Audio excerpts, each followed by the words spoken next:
Peace. What up, everybody? It's Chief Sabian Indigenous. Higher power, man. And peace. What up, everybody? It's Chief Sabian. Okay.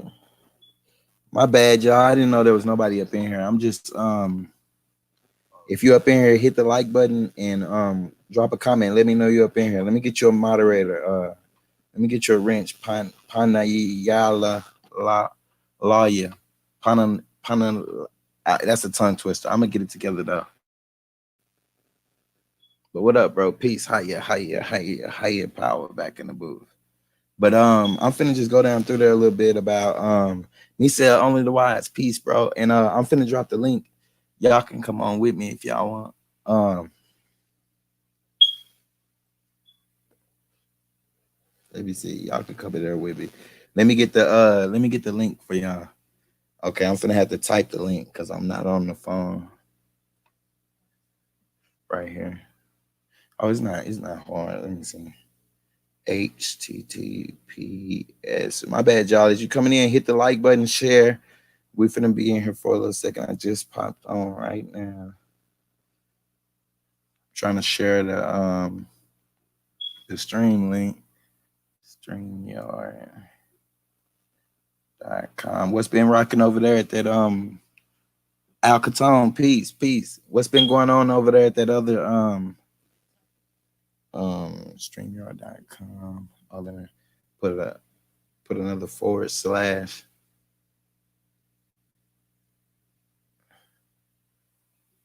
You ready for the rest of it?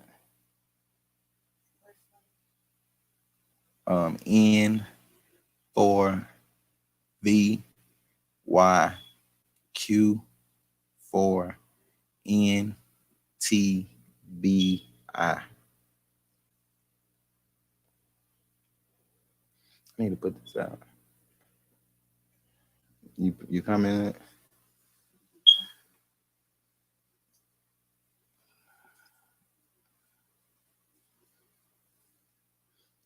Okay, you've been over there at Solar Vision debate. Okay, that's what's up. All right. Today, look, I'm really just doing a little test stream. Let me go back. We're gonna, I'm a master etymologist, so I really don't use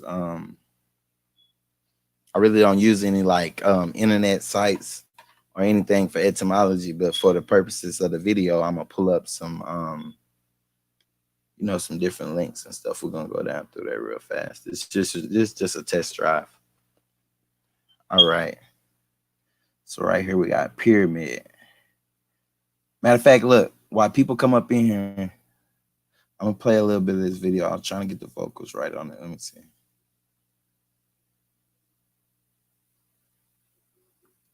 Is it playing over there? No, it's it's lagging that bad. Let me see. This one. You in the chat on that one? Oh, okay. My bad, y'all. I'm not screen sharing. My bad. Screen share. See, I'm just getting used to it, y'all. Y'all bear with me. Bear with me. Okay, now we should got this. Okay, now. My bad, y'all. Bear with me, man. Here you go. Whoop. Okay. Now, as I was saying, now here we got pyramid, right? Okay, I want to play a part of this video, right? I did this video last year. It's called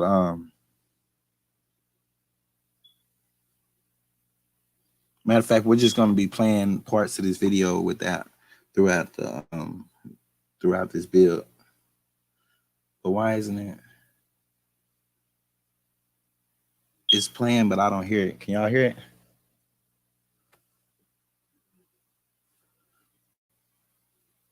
Okay, for some reason it's not playing, so let me play. The audio is not playing.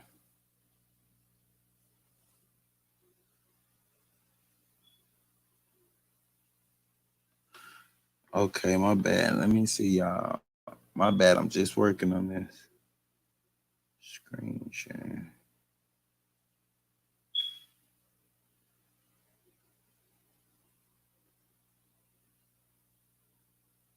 Okay, share audio. Okay, my bad, y'all. What up, everybody? Peace. It's Chief Sabi Indigenous. Higher power. Back in the book. Means to Be careful while sharing screen audio. You have a guest. The secret of Columbus story is found in the etymology, got it. because it reveals the Americas My were bad, well y'all. known Bear in the with me. old. Bear with me, y'all. We know America isn't seen on maps until after. What do we really and back to the beginning actually know of Christopher Columbus? A lot of us only know what we've been taught or told by others. Sleeping with a Tawny more, but moving along. Christopher Columbus was hired on as a merchant mariner in 1477 by King John II of sharing Portugal. the audio to the video? Okay, I just can't hear it. My bad. What do we really and actually know of Christopher Columbus? A lot of us only know what we've been taught or told by others. Some of us might even have never actually considered Christopher Columbus of any importance. I'm here to tell you that Christopher Columbus is one of the most important navigators in history. I can hear it now too. Before going on, I must state that I am Indigenous, Realist, the Realist. I'm bringing this video to show and prove that there is so much missing from history and is shrouded in the allegory of Freemasonry. Subscribe, like this video, share it. Those who have their own agendas won't allow this video to be uploaded. With that being said, I'm going straight in. Christopher Columbus is notable in common history for the so-called discovery of America. That is a complete lie that has been propagated now for over 500 years.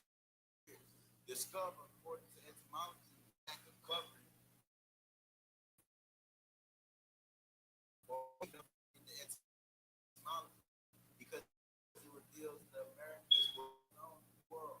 Photography maps until after there was a group of well-known men who knew of our homeland and chose to reveal the whereabouts. Republic of Genoa, his whole life was spent in ships, learning the sea craft and ways of his ancestors who were seafaring people. Most people know nothing. Okay, I'm gonna pause right there. Can y'all hear me? Is the audio on there? Okay, yeah, my audio should be coming in. Can you hear me, best? Okay, cool. Let me see. Hyperlink. What's hyperlink? I don't know how to use my tools, bro. Chief Sabi. Oh, what's good, K Lee? Peace. Higher power, everybody. Now look, I'm finna go down through there. I got a little short build I just threw together, y'all. I just pulled up some links and just trying to test this system out. You know what I'm saying? Y'all know I do everything off a cell phone. So can y'all hear me still? Okay, yeah, I do everything off a cell phone, really. And audio is low. Can you hear me? Okay, audio is low. Okay, audio is low on the video. Audio was low on the video. We only listened to a minute. Y'all got another minute. Y'all can spare. It's a reason why I'm saying this. And then we finna go down through there. Look, let me just give y'all a glimpse. We finna go down through there. Let me see. Let me turn my cam on. All right, we finna go down there on the Yucatan Peninsula. We finna go down through there on the Bonaparte murals.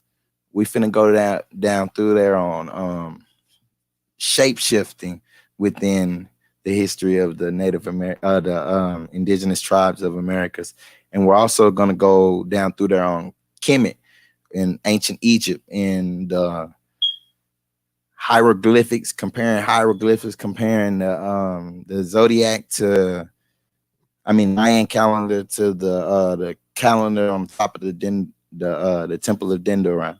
You get what I'm saying? So we finna go down through there real fast.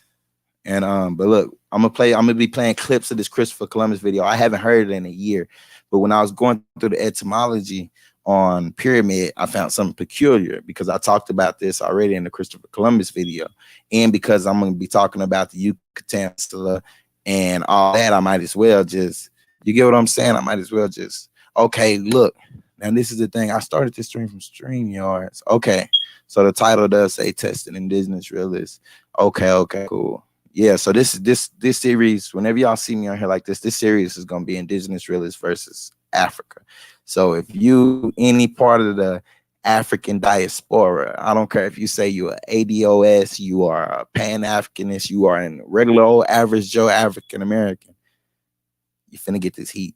But I keep it respectful though. You know what I'm saying? I'm just gonna be going down through the information. I'm gonna keep it all the way 100. I ain't gonna disrespect anybody's cultural beliefs. I'm not never gonna disrespect anybody's religious beliefs. I'm not ever gonna disrespect anybody for any reason. All right. Original Copper Empress Holber. Peace. How are we, Empress? How are we? Everybody up in here, man. That's what's up. Peace, everybody. Now, let me start. I'm gonna start off with a little clip of this video. Let me get my face up. I know that y'all really watching it too. I'm not just walking around making Kool-Aid in the background. What do we really and actually know of Christopher Columbus? A lot of us only know what we've been taught or told by others. Some of us might be Christopher is one of the most navigators in history. I'm about to tell you before. Let's state that I am indigenous realist, the realist. I'm bringing this video to prove that there is so much missing from history.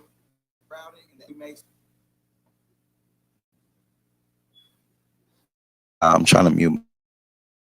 It's not working.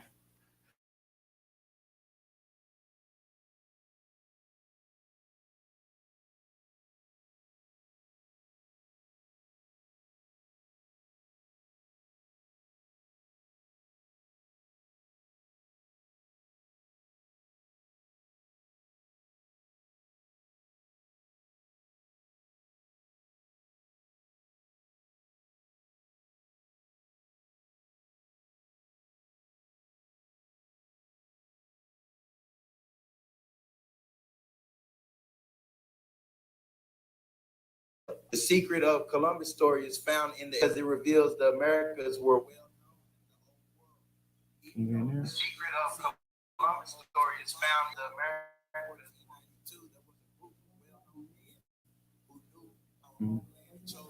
Yeah, but the mic.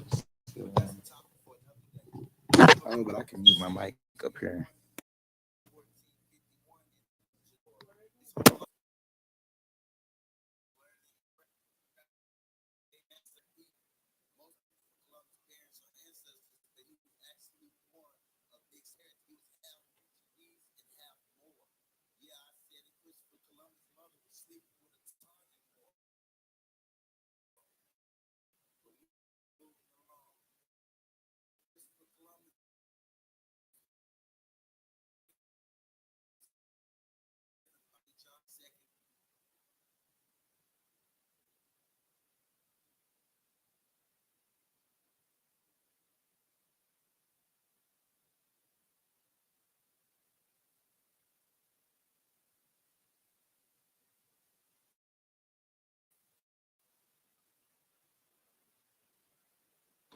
That's a topic for another day. Christopher Columbus was said to be born in 1451 in the Republic of Genoa. His whole life was spent in ships, learning the sea craft and ways of his ancestors who were seafaring people. Most people know nothing of Christopher Columbus' parents or ancestors, but he was actually born of mixed heritage. He was half Portuguese and half Moor. Yeah, I said it. Christopher Columbus' mother was sleeping with a tawny Moor. But moving along. Christopher Columbus was hired on as a merchant mariner in 1477 by King John II of Portugal. Got to pause real fast to give y'all a rundown on King John II. King John II, called the Perfect Prince, was king of Portugal from 1481 until his death in 1495, and also for a brief time in 1477. He is known for reestablishing the power of the Portuguese.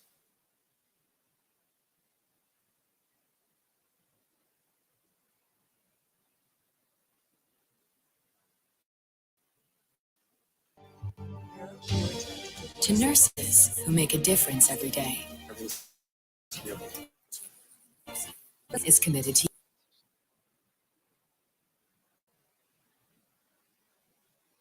of the Portuguese monarchy, reinvigorating the Portuguese economy and renewing his country's exploration of Africa and the Orient. He participated in his father's conquest of Arzila in Morocco, where he was knighted and was given a separate household at Beja in southern Portugal. In 1474, his father entrusted him with the trade and the operations. When claimed the Castilian throne to Isabella I, plunging Portugal into war, he appointed John his regent. That was in April 1475.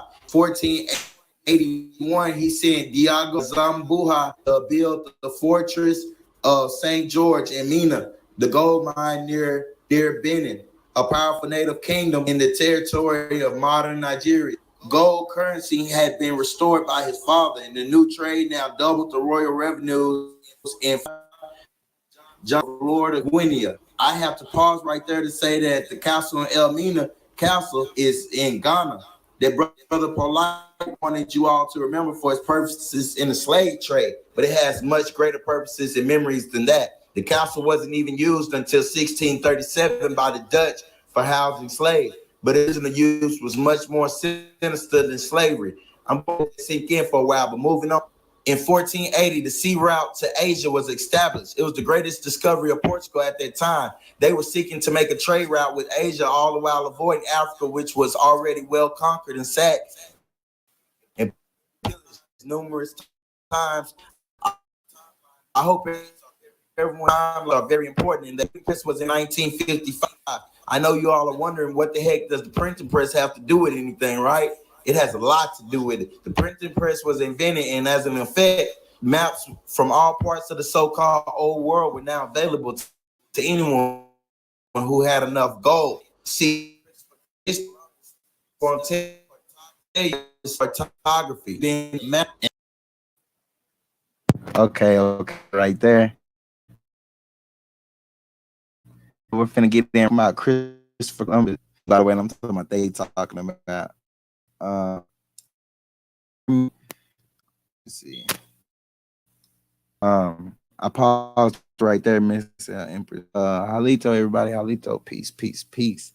Now, hiya, power back now. Right there when they was, and this is what I want everybody to realize, that Christopher Columbus being a cartographer was important to the story. It's because he had access to ancient maps. You get what I'm saying? We know Christopher Columbus was half young, and the Moors had established trading routes between the Americas and Africa and Europe before the advent of Christopher Columbus. You get what 100-year period that the Moors were over there ruling over there, and during the 800-year period that the Moors were over there ruling in Spain and the other parts of Europe. You get what I'm saying? There was active trade going on. That's where you get the Egyptian mummies having cocaine inside of their wrap. Cocaine is a plant to Africa. It's an indigenous plant to the Americas.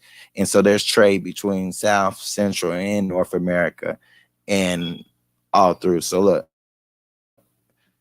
anyway, now something, right?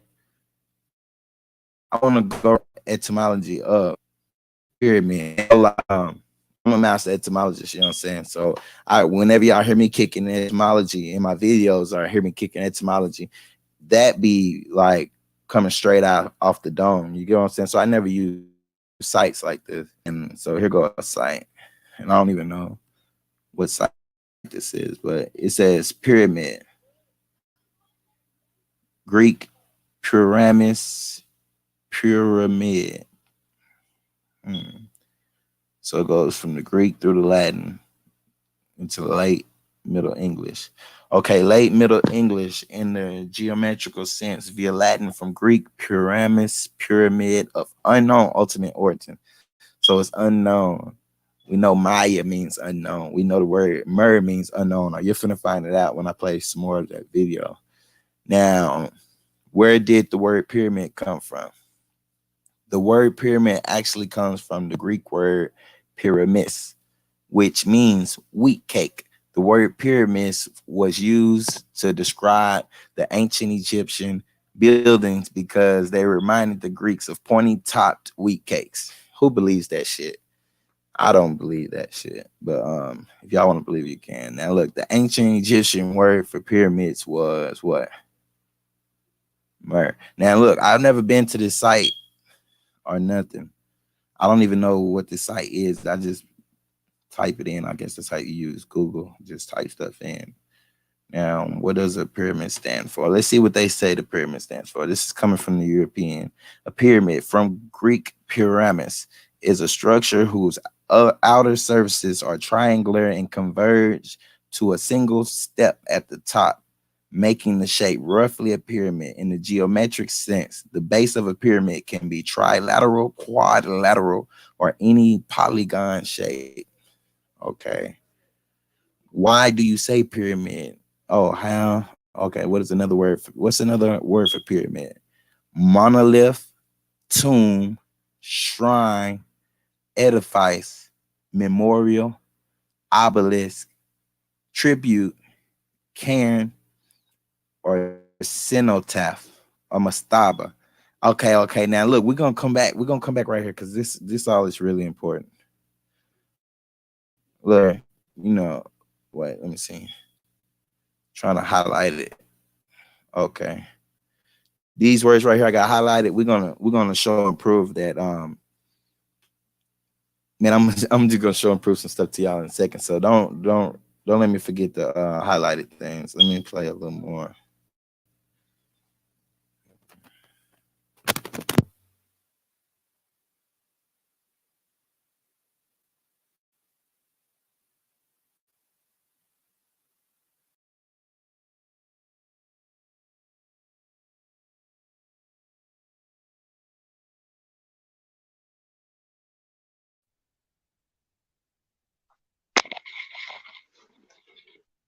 Chief, can you hear me?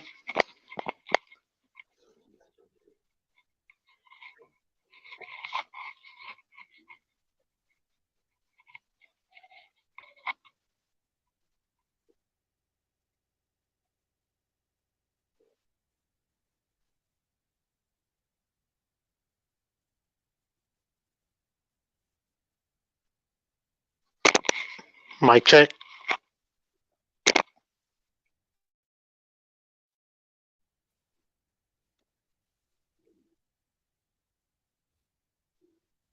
I'm not Your audio's oh, choppy. Can you hear me?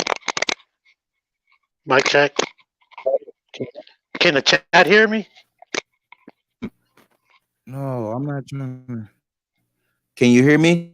I can hear you now. Michelle. Your audio just cut off. Oh, too, brother. What was that? I couldn't hear you. Can you hear me now? Yeah. Yeah. Okay. Audio good. Yeah, it's a little choppy though. Michelle. Yeah.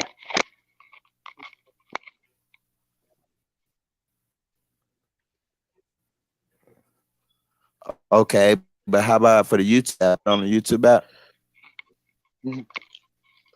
Well, I'm not on the YouTube anymore, but let me jump off and let me jump back in.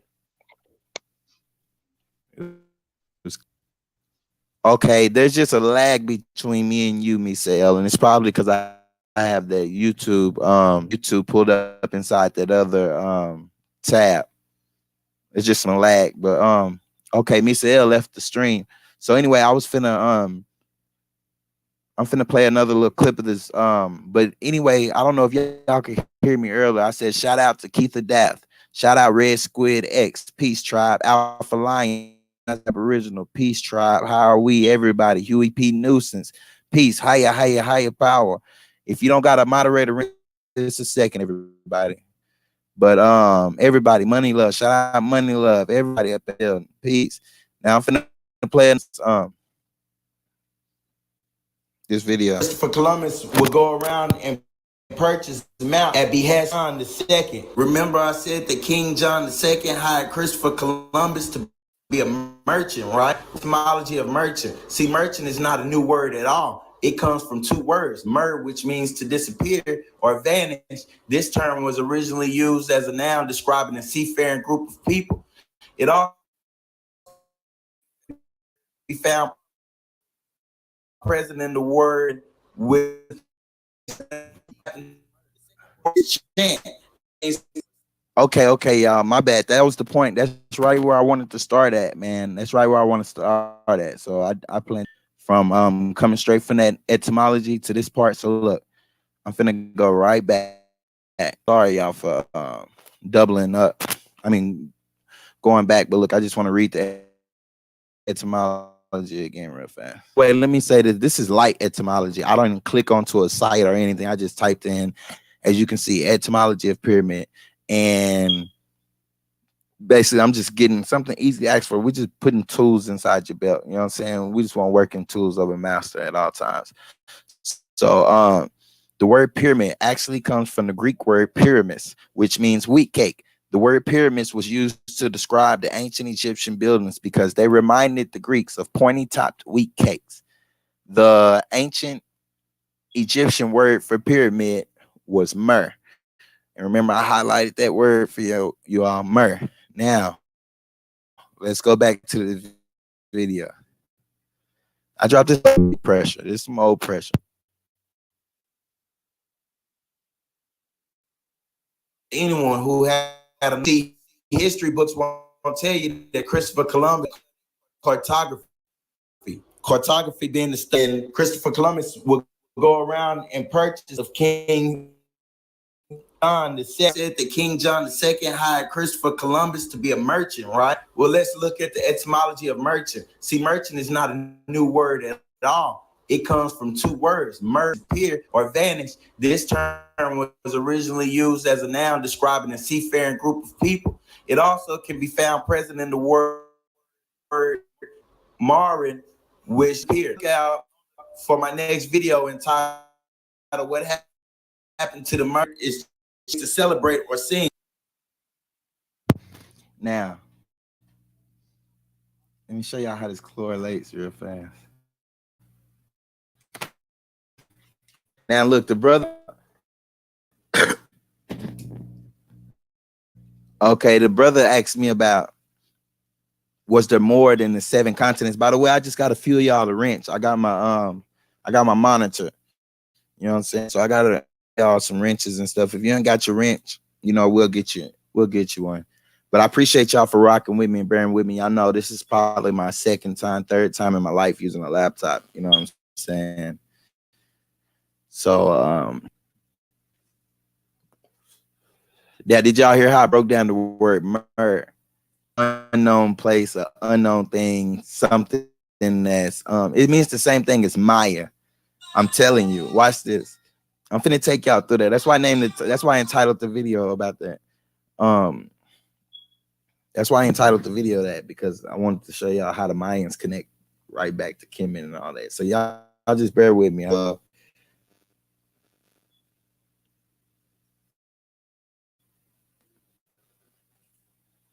Okay, cool.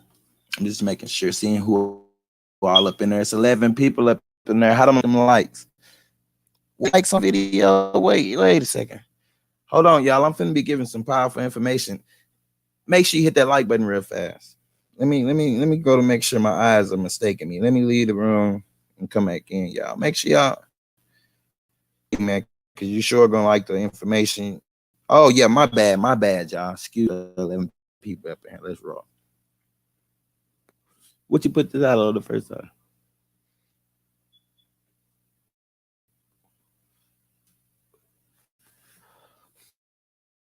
Back in the booth, Indigenous live. Now, I'm gonna take y'all through that real fast. Oh, excuse me, man. I'm leaking it. I'm leaking it. Now, yeah, I've never seen me present information like this. I've never done it before, but I've always admired all the other brothers who could do it, the brothers and sisters that are able to screen share and stuff. Y'all always hear me talk about it. I can't screen share. I can't pull up references. I can't. You know what I'm saying? I be whining and stuff. My bestie looked out for me and stuff. How you a pyramid from Greek. Pyramis is a structure whose outer surfaces are triangular and converge to a single step at the top. To a single step. So look, I don't have it pulled up, but look, when you think of a single step at the top, you're talking about a flat surface, and then it's shaped in any kind of, what does it say? In any kind of geometric sense. So I'm gonna get back to that, but just know we coming to America with that. Now look, I'm gonna show you how the Europeans have been trying to mimic. The Europeans have been trying to mimic us, and they've been trying to, how should I say it? They've been trying to mimic what our ancestors were doing. And the way that they do it is by making tall structures where you get World Trade Center, you get what I'm saying? Like the Trump Tower, you get the, because look, the reason why look, let me see right here. We finna go straight in, but I just want to make sure everybody's rocking with me. Where did y'all see where I left the,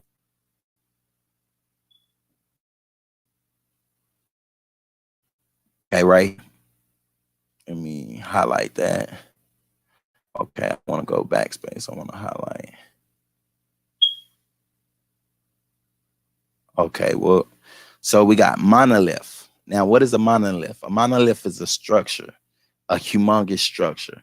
Okay, I'm maybe confusing it for megalith, but the monoliths you would get as far as like Stonehenge, you'll get those giant, what are they called?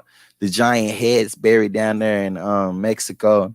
You know what I'm saying? Y'all comment, y'all leave comments and stuff. If y'all hear me getting caught up on a word, I'm back. Okay, I'm finna get you in right now, bro. I'm finna get you in. You in right now, bro. All right. Okay, I got you unmuted. Let me see. Yeah, I just want to say peace to the got chat. You in right there.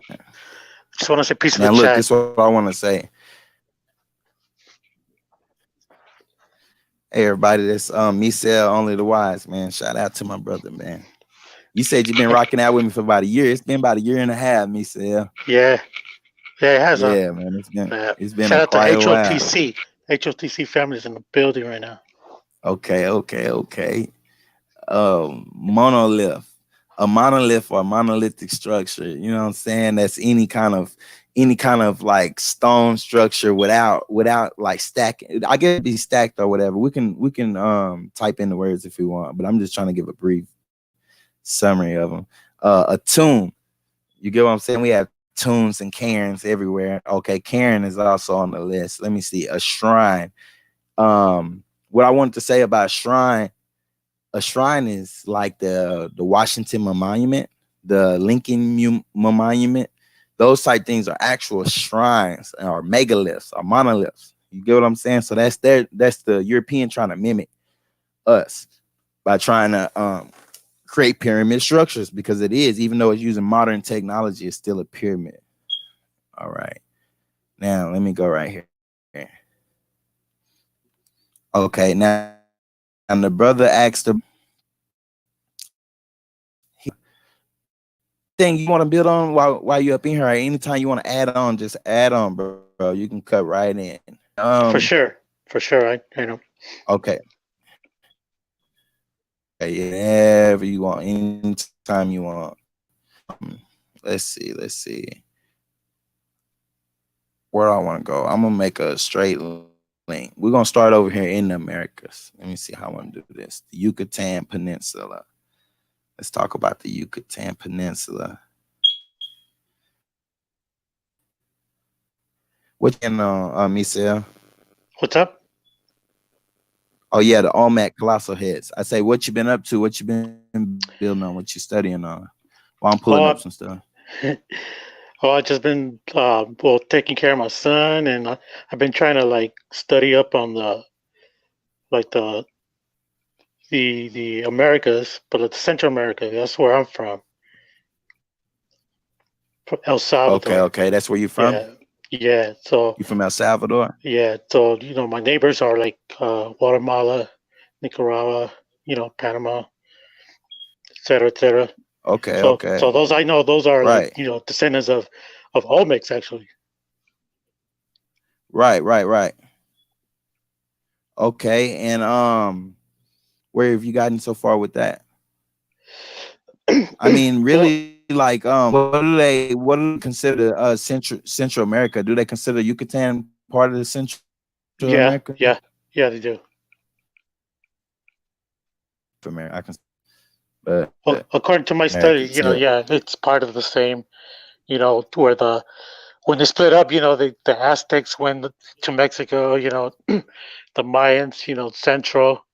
Then of course you got the Incas in the southern.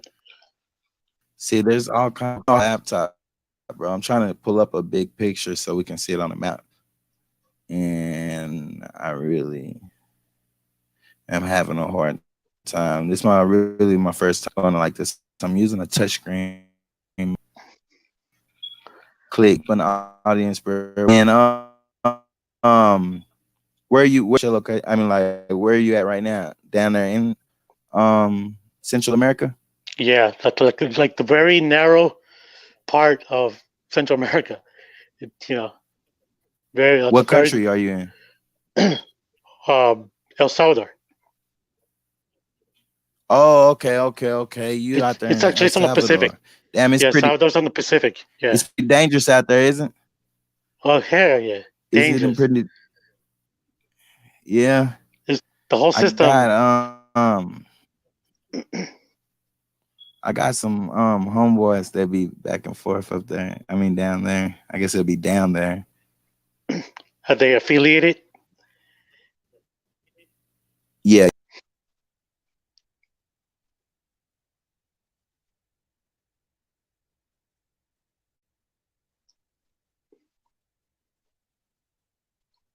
Hey, peace to everybody. Peace to everybody in the chat.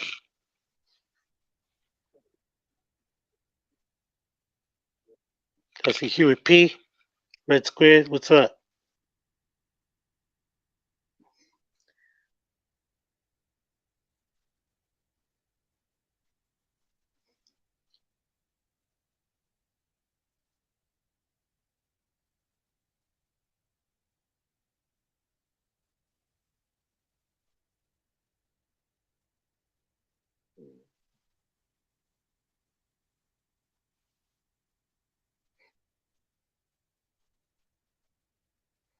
Me You're back in here?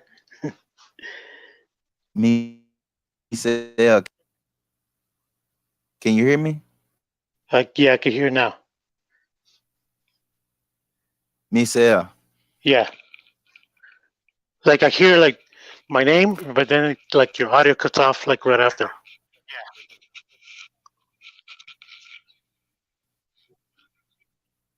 Damn, it was coming in pretty damn clear. But Yeah, it was. I can hear though. okay, okay. Now what was I when you first came? You shouted out something. What was that? Oh, saying peace to Huey and to Red Squid. So I see him on the chat. Oh, you talking about HOTC? Okay, okay.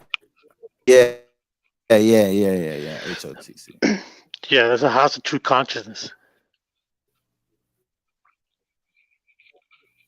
The House of True Consciousness. Man. Yeah. Okay. That's what's up. But we have Tell us about that, or yeah, I mean we have all acronyms for it. It's the holders, time controllers, the head of the class, the hour, the champions.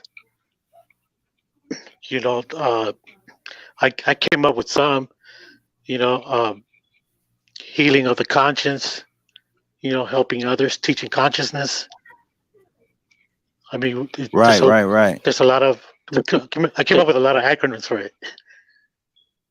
That's what Right, we right, are, though. right, That's what we are. Once you acknowledge that you're conscious, it's like you're part of it. It's like you're part of the HOTC, which is the House of True Consciousness, which is your mind. right, right, right. Yeah. So if you speak with your Okay, mind, okay. then you're that's what you are. Right. Yeah, we'll have to build on that. We'll have to build on that. And this was really just a test stream. Huey P didn't crank up a stream today. No, no, not that I know of. but Okay, okay, because that was well, that was later on that we was could get live on right there. we could get on Red Squid's channel. You subscribe to Red Squid X.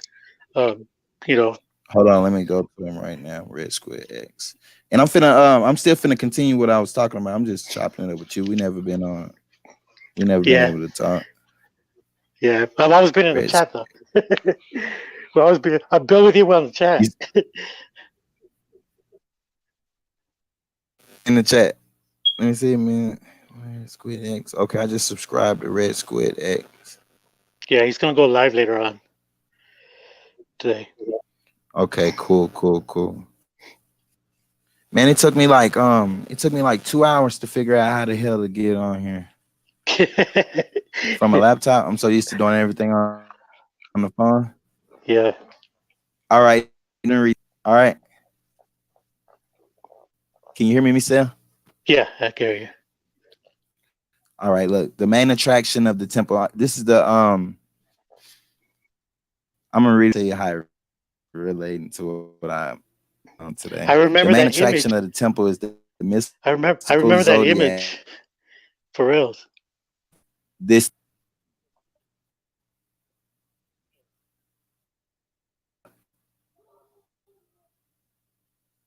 I can't hear you. can you hear me? Oh, okay, I can hear you now. You say you remember the image from where? For what you went live, like this is like a while ago. He showed this image. You were breaking down the zodiac, the Right, right. astrology. Exactly, Yeah, it exactly. was Okay, dope. okay, yeah. That live stream was dope. I like that one because I've Okay, never okay. seen this That's what's image up. before. That's what's up. I've never seen this image before. For, That was the first time I ever saw that. I'm like, oh shit. for real, how far are you from the Yucatan? I would pull up a picture of the map and stuff. I don't feel like it. Well, I'm on the Pacific coast. I'm the Pacific coastline. Right. So you're nowhere near it, right? No, well, Here, I'll yeah, on the type it in. opposite end. Yeah, yeah. Yeah, I was just gonna say you're way down on the opposite end. Okay, okay. Now look, for those that ain't ever been in the stream or haven't seen this, I don't know why. The in the temple of Dendoror temple and in the city and what I even you, Michelle, or anybody else in the chat, have y'all ever noticed that all the pyramids, all the pyramids have been desecrated in Egypt, right? And no one knows who built them. They claim certain people Cheops them. They claim certain people built the pyramids or whatnot. And they say even got biblical people who try to say the Hebrews built the pyramids or whatnot. That's just up for debate, and that's not even my lane. So I don't honestly I don't even try to ponder who built the ancient pyramids. You get what I'm saying? Because anybody could have built them. They could have been there for any specific amount of time. Carbon dating isn't precise. It isn't even real science anymore. You know what I'm Yeah. saying? As far as like that, if there's no oral tradition or no written tradition on the pyramids, it's not happening. But anyway, I'm really so dang off track because I really wanted to get this over before 4. It was only gonna be like a little 30. Just really showing out. Since people came to the stream, I really want to break down some stuff real fast. I don't know how much time I'm gonna have. Let's see over there rolling. Okay, okay. Are you familiar? Yeah, some of those.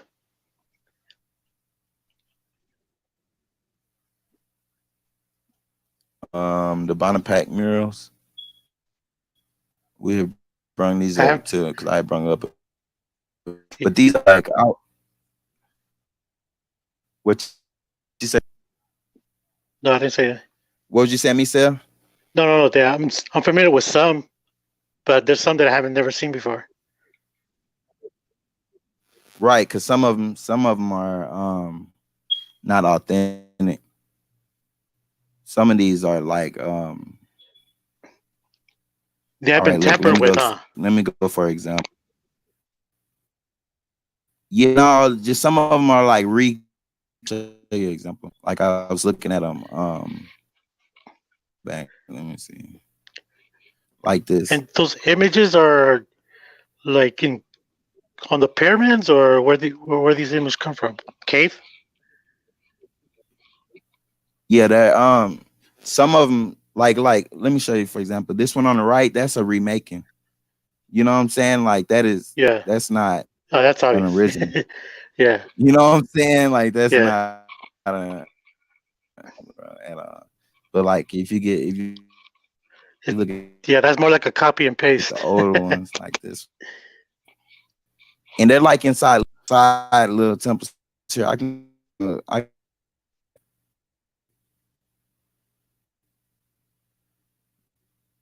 this is Your like stuff that. your audio is getting really bad. But how old is your son? He's How old is eight your eight son? 8 months. 8 months. Oh, you got a little fella. Yeah. Yeah. Yeah, you got a little guy. Right. Shout, shout out to the young chief. He's son. I don't know if you ever remember seeing him. Yeah, I did. I do. I do. Here we okay. Come on, camera. My But bad. your audio is really bad. I didn't even know. I didn't plan it all. I didn't even know. Let me see. So how far have you gotten with your studies? Oh well, it's it's almost like an endless study. There's so much aspect of the whole like civilization, for instance, because you got to keep referring back to like what do these words mean first, and then bringing first the etymology of these, and then who wrote these literatures, or where this information coming from. You got to do all kinds of Right, research on it. It's an endless study. right, you know it's like I can't really say how far, because right. I I I I I've like seen so many different parts of history that they've told us, that I remember they told us in school. But and then my research is showing me the differences. That's what I'm trying to pinpoint, the exact differences, what they taught versus what I found. you know Oh yeah, they taught us like the stuff they taught us in school yeah. is like totally 8 through 12 or whatever. Probably close. Me say, Yeah. Yeah, it's just that it was cutting, your audio was cutting off.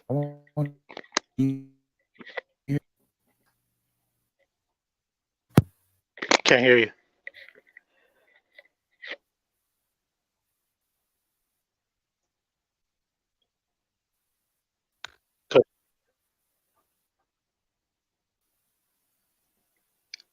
I can't hear you at all.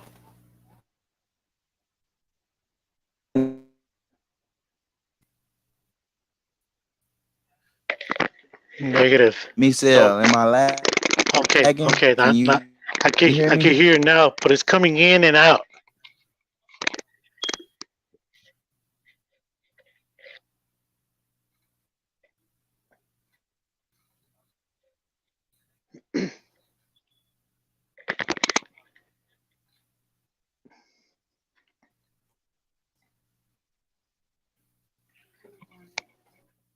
It was chopped. Oh, you rewinded it. Okay, okay. What up, y'all? Let me see who all up in here. K Lee, peace. Peace. Y'all supply the bricks. I supply the more. Peace. Peace. Okay. Okay. Omet Colossal Heads. Okay. Okay. Luscious Gain is peace. I mean, Lucius Gain is peace. Let me see. There's some more land in the other 7 continents we were told. Now, I mentioned a little bit about the other 7 continents. Now, and then I'm gonna get up off of here. This was just a test stream, y'all. This was just a test stream. But the brother said we'll be over there live at Risk with X channel. I'll come over there and build. But anyway, y'all, peace. Appreciate y'all coming through the test stream. That's why I put testing right there to make sure everybody knew it wasn't gonna be an actual build. I was just trying to see how I can. I was working on my screen sharing. Let me see. Okay, I would press share audio. Okay.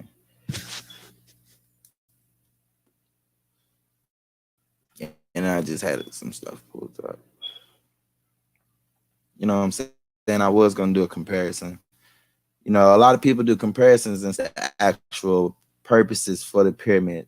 You know what I'm saying? Like, as far as like harnessing celestial astral energy and all that. Let me see. Then I had the Temple of Dendera pulled up. Temple of Hathor, the Bonaparte murals. Let me see. The Christopher Columbus video. Okay, the Yucatan, and then we had a first tab.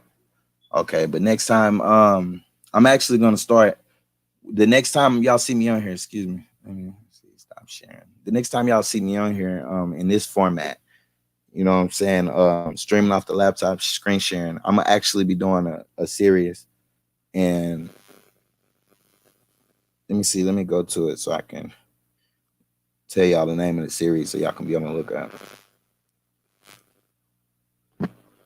Y'all, some of y'all may have seen it already. I mean, y'all may not have, y'all haven't seen it. Y'all seen the I put up like a stream. Okay, it's gonna be called My Empathic Journey to Self-Discovery Beginner's Course. You know what I'm saying? So be on the lookout for that. I'm gonna create a playlist. I'm gonna post it to the top of my channel so you'll see it when you come on. And if y'all haven't noticed, I got different series. Let me go to my YouTube channel and just say this real fast.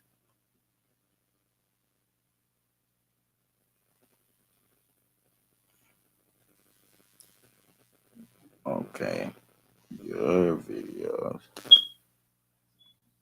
Okay, Solar Vision device over there. Solar Vision device. Okay, okay.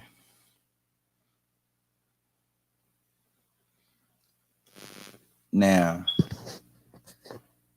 we got the testing viewing right now. We got Mardi Gras. Let me see this. I don't know. Okay, this isn't.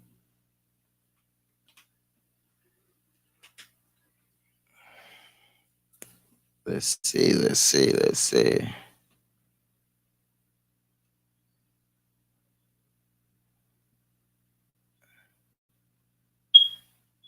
I don't even know how to work a laptop to get to my own damn channel. So let's see if I click that. I mean, I don't know. Let me see. Let me type in my name.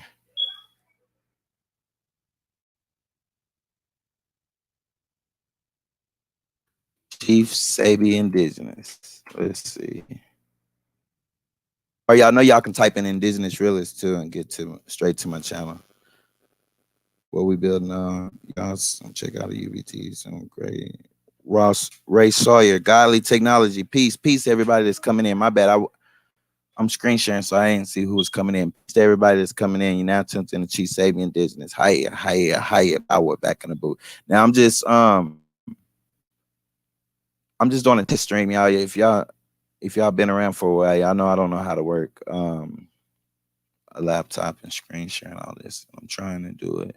Let's see, testing Indigenous Realists versus Africa. Okay, we're live right there. Now look, all these videos, Okay, no, that's not what I'm looking for. That's not what I'm looking for. Let me see. How can I do it?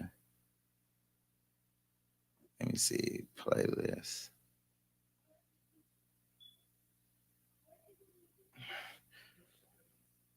Okay.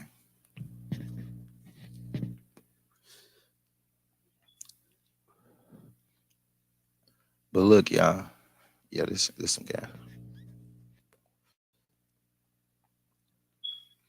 All these videos is up. If you don't see a lock by 'em, they're all up. The ones that got a lock by them, of course, you can't see. All right, this is all since I've been back. I'm scrolling slow because I don't. Some videos on here. Okay, this is where I came back to YouTube at right here.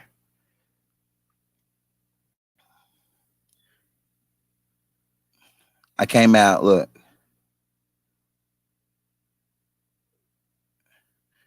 the Sabi Indigenous freestyle. Remember now, for those of y'all that don't know, let me just break y'all out. For y'all 10 people in here, y'all finna hear some stuff that um y'all may not know about me, or y'all may not know or anything because y'all ain't been around. If y'all ain't part of the YouTube family that's just been around, you don't know. But anyway, um I haven't been on YouTube since what, like February 2019. I took a break. You know what I'm saying? I took a break, and then from my break, I ended up getting in trouble with just know, man, like my break ended up turning into hell. I went through hell, you know what I'm saying? You can find that video, but look, where I talk about it, you can find that in this gang stalking video. Look for the one that says gang stalking with the Tupac on the cross. You know what I'm saying? But anyway, I came back. I've been back on YouTube since this video, 12/6/19. Okay, since 12/6/19, I did this freestyle, this freestyle, this freestyle. Okay. Then we dropped this live stream. This is I think my first live stream back. Then we have this. That was a mess up, so don't worry about that one. But look, this gang stalking, these two right here. If you want to get caught up on me, see what see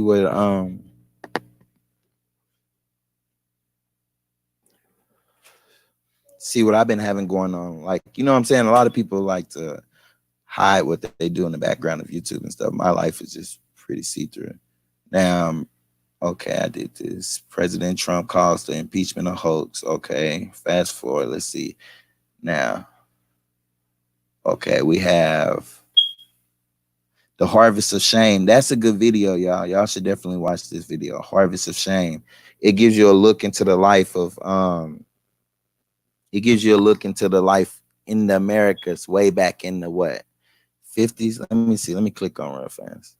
In the 50s or the 60s, one of them. 1960s in rural America.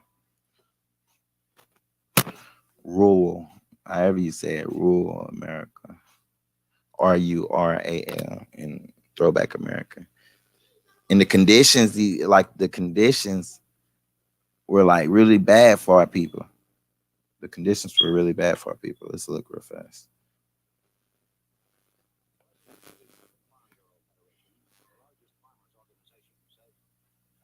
I want to say this. I be dropping some little I make little interesting finds sometime. I make interesting finds sometime, you know what I'm saying? And they be impactful. And I don't really be putting like custom thumbnails or custom titles a lot. I just put up whatever the video is and share it, especially if it's um just information I'm sharing. But anyway, it only got 82 views now. Y'all finna see little clips of it. I'm gonna be fast forwarding through it, but y'all will see that it's something worth looking at.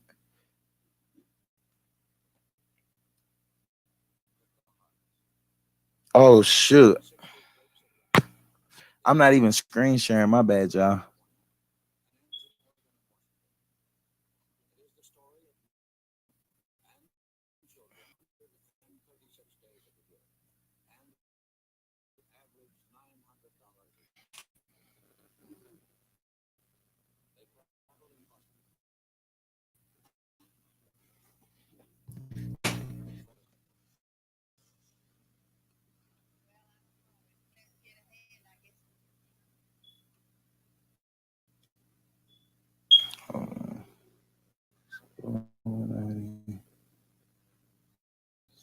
Screen share. Okay, now everybody can hear me. I don't know if y'all could hear me a second ago, but this is like a little impactful video. You know what I'm saying? It's been hitting on my channel. People sleeping on my channel. I put up like 50, 60 videos since I've been back. Since what, December 6th, I put up at least 50 or more videos. We're going to see in a second, but this one is very impactful. So here you go. Over here. Over here. We're paying today. We're paying more than anybody in town. Said this today. Said when it's said today.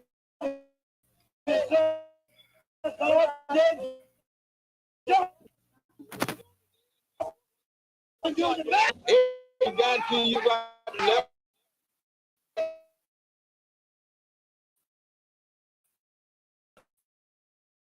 As an escape, Nyasaland or Nigeria.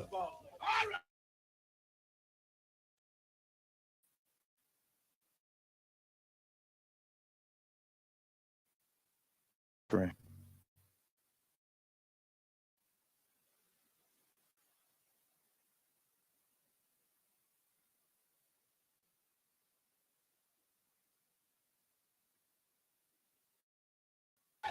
This is Florida.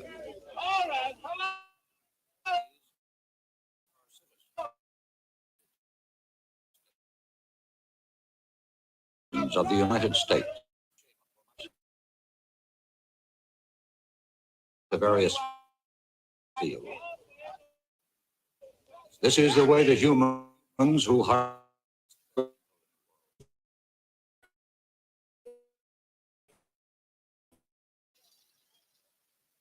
One farmer looked at this and said, "We used to own our slaves." The secretary looked at the migrant plight and said, I think that a great mass of what I call excluded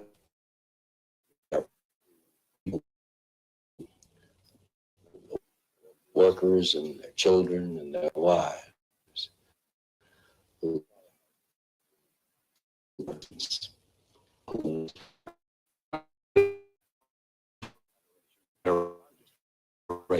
Organization says most social workers would agree that it's better for him, even if his capacity is such as to limit his income. And we take the position, far better to have thousands of these folks who are practically unemployable, earning some money a few days in the year.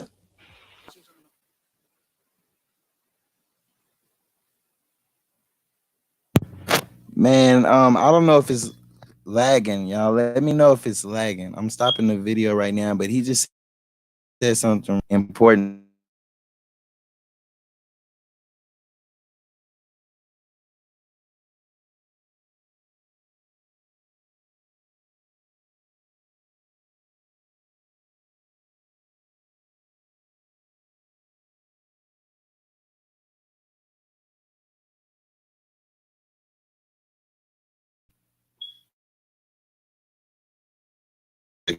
So let me know if it's lagging.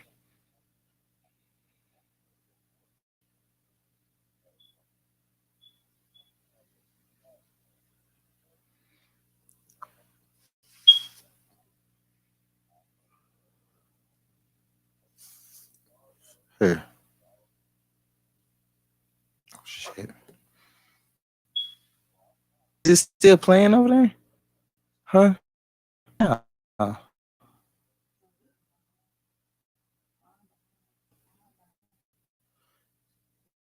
Man.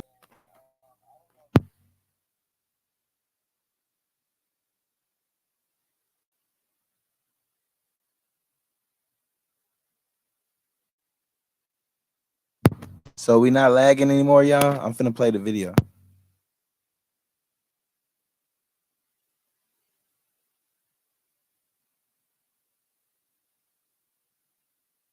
Mass of what I call excluded America. They are people who cry out, workers and their wives, for some assistance, and whose plight is a shame. It's a shame in America. Federation, the largest farmers organization, says, I think that most workers would agree that it's better for a man to be employed, even if his capacity is such as to limit his income. And we think it's far better to have thousands of these folks who are practically unemployable, earning some money for at least a few days in the year. this is an American story that begins in Florida and ends in New Jersey and New York State with the harvest. It is a 1960 Grapes of Wrath that begins at the Mexican border in California and ends in Oregon and Washington. It is the story of men and women and children who work 136 days of the year and average $900 a year. Say y'all, let me know, bro. It's a troll up in the chat deleting people comments and stuff. Y'all excuse this troll. Y'all excuse this troll, man, because I don't even know. That's why, man, all that rent shit, that shit dead. I'm gonna see little shit like that get messed up, man, because I only gave, don't even worry about it.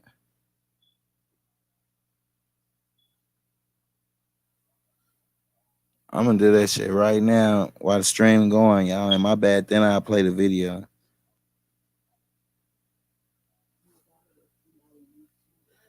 Yeah, no, because they ain't commenting. That's what they be doing. I don't be paying no attention. They be doing that shit on my stream. You know what I'm saying? They be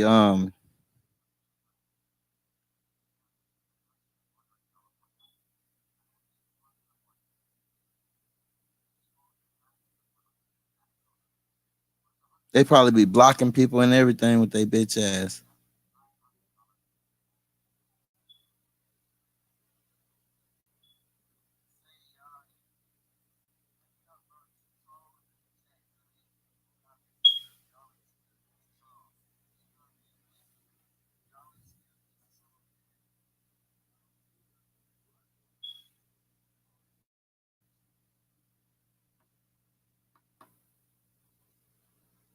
Man, that shit really pissed me off. I'm gonna play the video.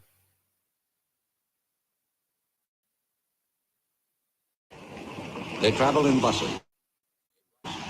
They ride. They follow the. I don't know. It don't look like we'll ever get ahead. I guess we'll just have to keep going until we can find something. A minister in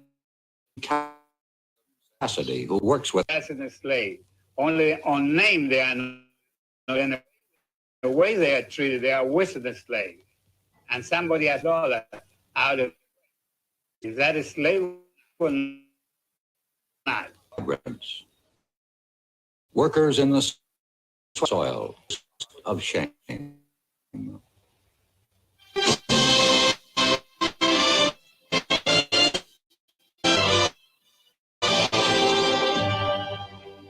Brought to you tonight by Philip Morris, makers of Marlboro filter cigarette with paste. Now, Edward R. Murrow. This is CBS Reports. Harvest of shame. Men, women, and children who harvest the crops in this country of ours, the best fed nation on earth. These are the forgotten, underprotected, the undereducated, the underclothed, the underfed. We present this report on Thanksgiving because were it not the food, you might not starve, but your table would not be laden with the luxuries that we have all come to regard. We should like you to meet some of your fellow citizens who harvest the food fed nation on earth. David Lowe talks to Mrs. Doby, 34 years old, mother. Mrs. Doby, what things do you pick up north? We pick strawberries and cherries. Who works with you out of this family here? Everybody except the baby. Who takes care of them in the field? Kindly stay along with us or take care of themselves. The one that can't walk usually stays in the baby buggy. You mean what do we have? Yeah. We buy potatoes and fry some potatoes or some corn or something like that. How many quarts of milk do you buy for the children, Miss? Well, I don't accept maybe when we draw our paycheck, we have milk about once a week. For all these children, you have The milk? baby has, she uses about 15 cans of milk. The older children have milk about once a week. Do they like to drink milk, Mrs. Jones? Yes, they like milk. The only reason I asked that question, I was quite shocked that they had milk only once a week. Just thought they didn't like it, but they like milk, but it's a gallon of milk will make them a glass, so we just can't afford it every day. What do you do, Mrs. Dobie? Well, I'd like for them to have a career, whatever they want to be. They got older, of course, the small don't realize yet to know what they like. But the older girl, she'd like to go to school. She's old enough. But she had to last week. One farmer looked at These folks who are practically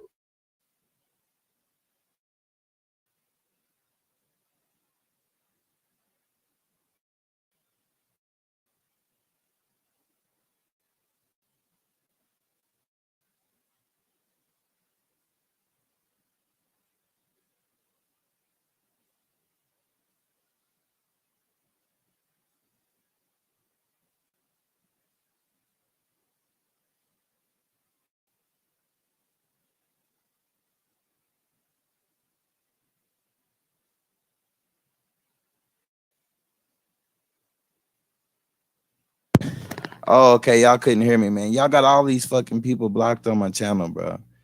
These fake come on, bro. Like, don't worry about it. Don't even worry about it, man. I'm just gonna be playing the video, man. But y'all sit there. These fake ass moderators sit in here and just blocked all these from my stream.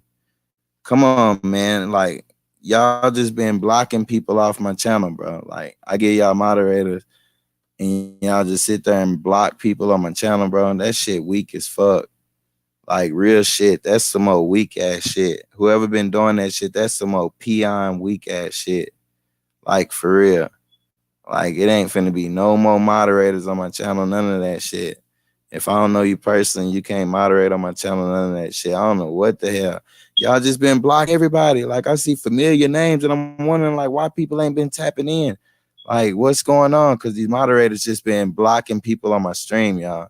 So that's my bad. I apologize, man. If you've been commenting and I ain't been responding to you and all that shit, man, it's been some straight trolls up in here blocking y'all off my thing, man.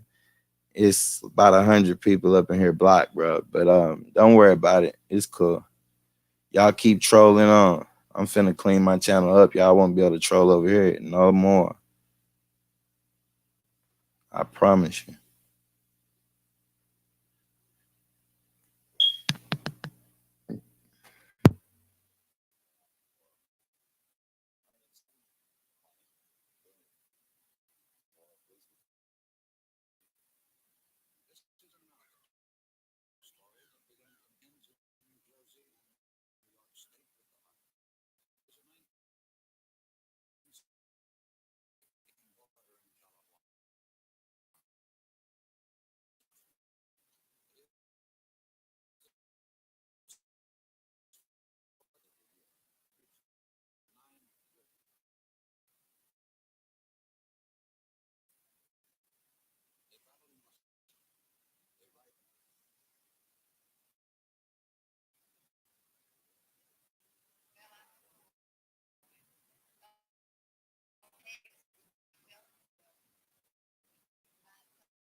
works with them says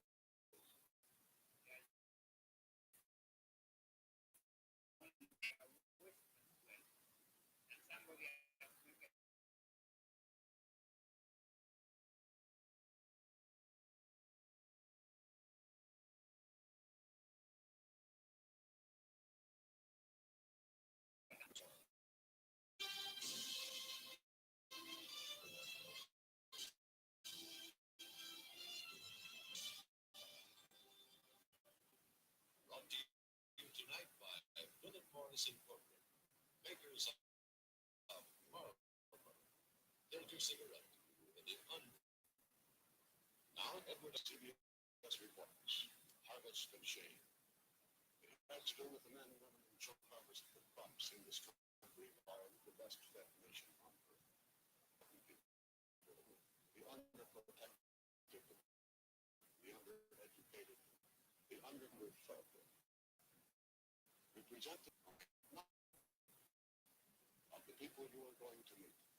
You might not starve, but your table would not be laden with the luxuries that we have all come to regard as essential. We should like you to meet some of the best.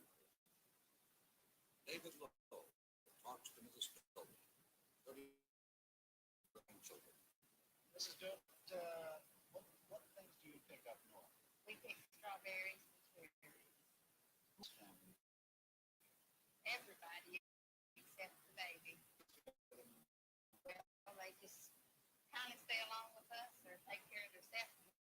One cakewalk, you take it. What is it? Well, you mean what now? Pot of beans, rice, potatoes.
Okay, testing. I'm trying to see. Can y'all hear me?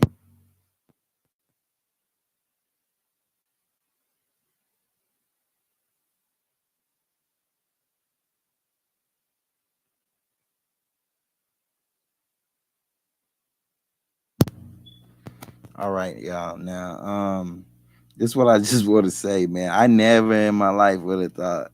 I mean, I did think it possible, man, but I thought we had some adults. I thought we had some adults on the channel, man. Like, I never been a troll. You know what I'm saying? I'm new to this whole internet thing. I've never been a troll, bro. I've never went and left hateful comments up under anybody's channel.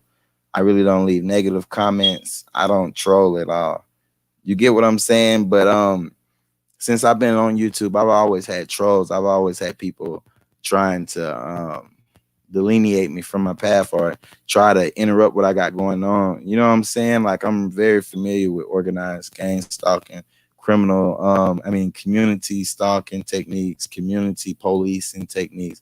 And this is a YouTube community. So I left my community wide open for trolls. You get what I'm saying? Like, so that was my fault.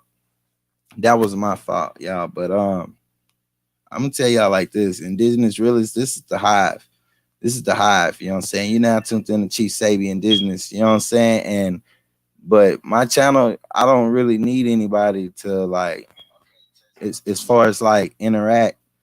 You know what I'm saying? I don't have to bring anybody on the channel, or I don't even have to allow people to be moderators and stuff. You get what I'm saying? I just do that just to do it, but I actually don't want anybody blocked on my channel. And I said that repeatedly in all my videos. I said, I don't want anybody blocked.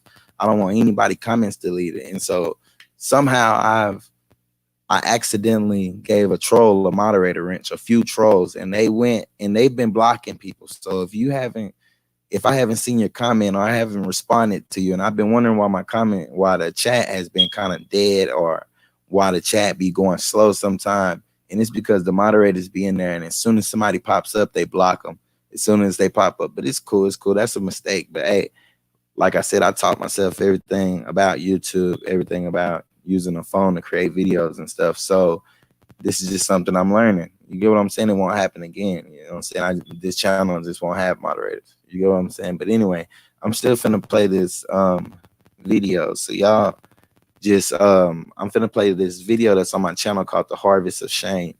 And that video is the 1960s. It's the 1960s. We're gonna be able to see visually, it's actual video of the 1960s and the predicament and the circumstances of people and how life was to be both European immigrant, to be so-called Negro, all kind of foreigners and those type people. So I'm gonna be playing that video right now. If y'all just coming in, you get what I'm saying? I just had to unblock 100-something people, y'all. And I knew something was up because I just know my subscribers. You get what I'm saying? I know my subscribers because I interacted with them daily on live streams. I didn't just make videos and hide behind a camera. You get what I'm saying? So I know which one of my subscribers, like I could tell when certain of my subscribers weren't coming to my channel, or when I'm hearing from somebody and then they're just gone. They don't ever come back to the stream, and that's BS. They've been blocking people, and I just had to unblock them, but it's cool. I'll get back in circulation. It ain't no big thing. It bliss been roaming the land. You know what I'm saying? You got the story where I think, who was it? Somebody questioned Satan, and he was like, Satan, where you been? He was like, Satan, where you been? He said, man, I've been going to and fro, seeking whom I may devour. And that's just narcissists. You know what I'm saying? That's just narcissism. You know what I'm saying? They devour people. They devour empaths like me.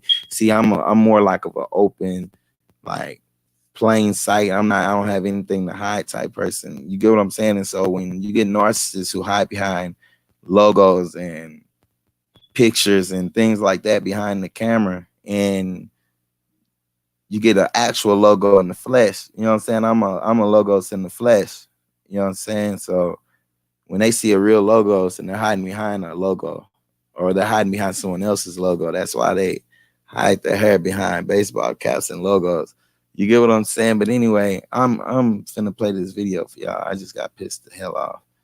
But it's cool. Trolls are welcome on my channel, but rock with me.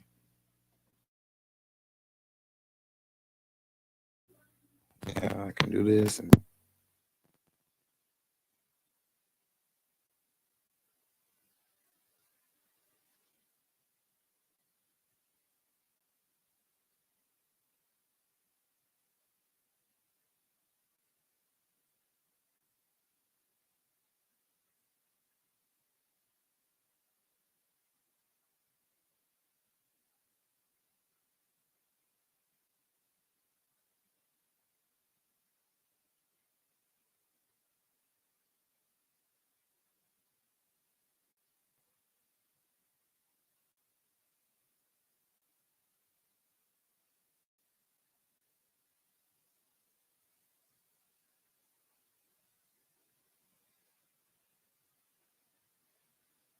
All right, y'all. I'm trying to get the video up for y'all. My bad. I'm getting the video up right now. I just gotta. I'm so scared. I don't know what I can and can't show on my screen, y'all. And you know, nobody.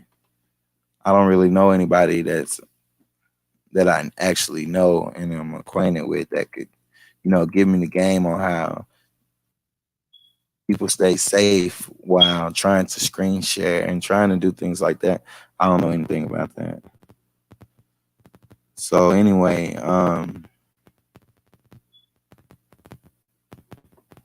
which video were we watching?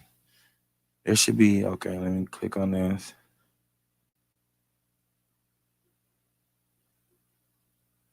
Matter of fact, I'm gonna go ahead and get the screen share for y'all so y'all can see. Peace everybody. And if y'all don't know, I had to take everybody's moderator status off because some silly person, a group of silly people wanna block my damn everybody. They've been blocking everybody off my channel, man. And I knew something was going on because I know my subscribers. You know what I'm saying? I know my subscribers, and me and my subscribers are close like family. You get what I'm saying? Because I was without my family for so long.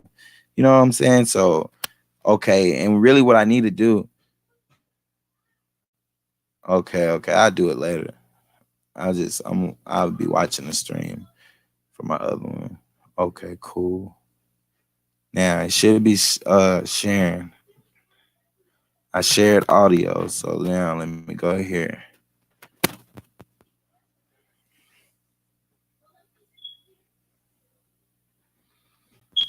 Okay. Is my screen sharing? Yeah. Let me see. Can I hear some audio? Okay, y'all can hear some Cuervo Black, peace. Bro Cook, peace. Fly Birdie, peace. Fanny Millioness, peace. Kenyon and Beyond, peace. Everybody. Godly Technology, I'm sorry you got blocked by these nuts. But whoever that troll was, they no longer a moderator on my channel, y'all. And I apologize for doing things. Like being stupid enough to even have moderators, man. Like I don't even block people or I don't delete comments or anything. You get what I'm saying? Like, so when you're in the hive, when you're over here building with the hive, you're perfectly safe. You know what I'm saying? I say, man, they had so many people blocked. That is some BS, bro. That is some BS. Like real talk, that is some BS. That's why I'm finna take a lot of my content. I'm finna start dropping content on YouTube. Matter of fact, y'all, I don't know how to work Patreon, so we ain't gonna do it that way. What I'm gonna do, I'm gonna create content, straight personal content. I'm gonna sit there and compile it, put it together, get it like some good content, like movie quality, y'all. Like at least, you know, I don't know how to do it, so I ain't gonna lie and say movie quality. But I'm gonna get some nice content and I'm gonna have it as a private link. I remember you from Indigenous Realist, bro. Yeah, this Indigenous Realist to Realist. You know what I'm saying? It's just I'm just in a different personage right now. You get what I'm saying? I got some builds coming up about personages and personage.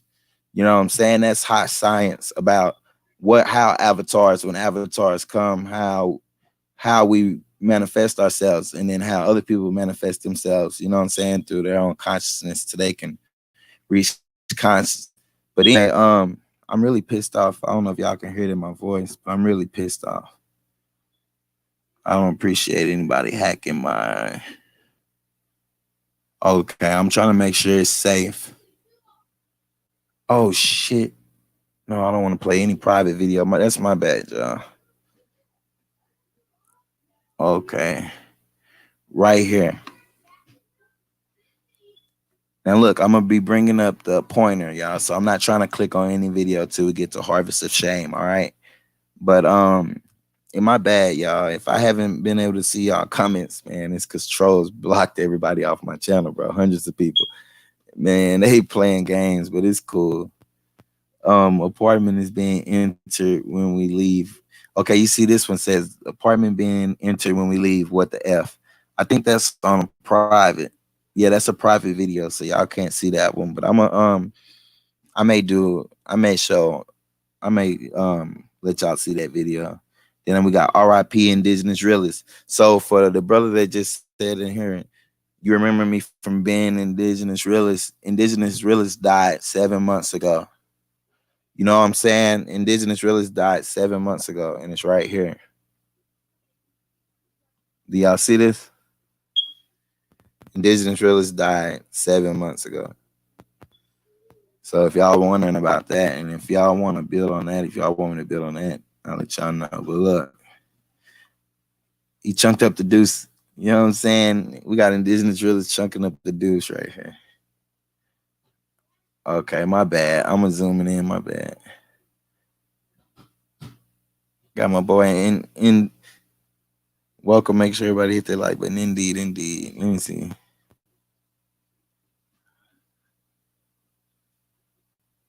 Okay. Let me get this right.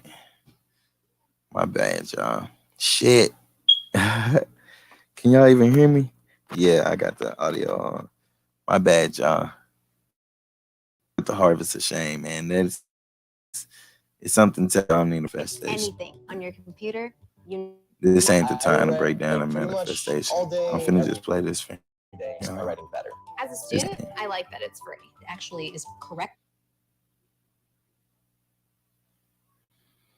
And these are my ads on this channel, y'all, but it ain't paid promotion, and I don't think I'm gonna get paid all for these small it. businesses trust Next Insurance. Handymen, carpenters, DJs, roofers, painters, landscapers, personal trainers, event planners, consultants, beauticians, barbers, dog walkers, welders.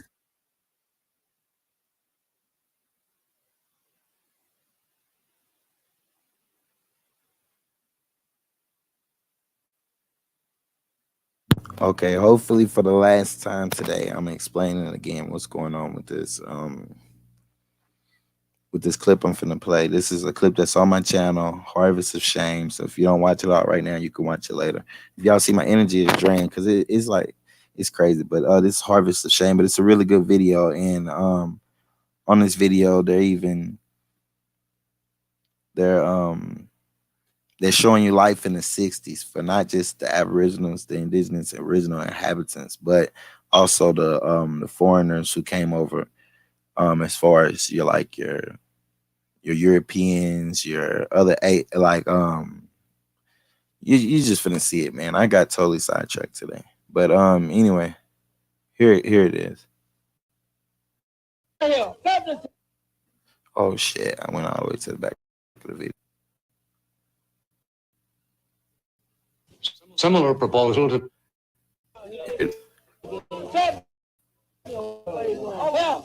all day over here, 7 cents today. Paying today. 7 cents, 7 years today. 70 cents today. 70 cents all day jumping. All I can do is magic. 8 cent box, and you guarantee you if you pull today and we pull what we have $11 in your pocket. this is not taking place in the Congo. It has nothing to do with Johannesburg or Cape Town. It is not Nyasaland or Nigeria. This is Florida. These are citizens of the United States, 1960.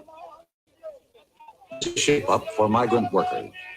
The hawkers are chanting the going peace rate at the various fields.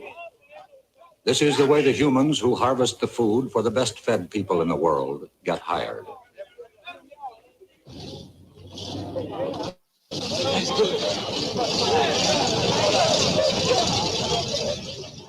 One farmer looked at this and said, "We used to own our slaves. Now we just rent them." The Secretary of Labor looked at the migrant plight and said, I think they're the great mass of what I've called the excluded Americans. They are people who cry out, the workers and their children and their wives, who cry out for some assistance, and whose plight is a shame. It's a shame in America. The president of the American Farm Bureau Federation, the largest farmers organization, says, I think that most social workers would agree that it's better for a man to be employed, even if his capacity is such as to limit his income. And we take the position that it's far better to have thousands of these folks who are practically unemployable, earning some money, doing some productive work for at least a few days in the year. this is an American story that begins in Florida and ends in New Jersey and New York State with the harvest. It is a 1960 Grapes of Wrath that begins at the Mexican border in California and ends in Oregon and Washington. It is the story of men and women and children who work 136 days and average $900 a year. They travel in buses. They ride trucks. They follow the sun. Well, I don't know. It don't look like we'll ever get ahead. I guess we'll just have to keep going until we can find something better. A minister named Cassidy, who works with them, says, they are just as bad as the slaves. Only on name they are not a slave, but in the way they are treated, they are worse than slaves. And somebody has to make thousands of dollars out of his sweat. Is that a slave or not? they are the migrants, workers in the sweatshops of the soil, the harvest of shame.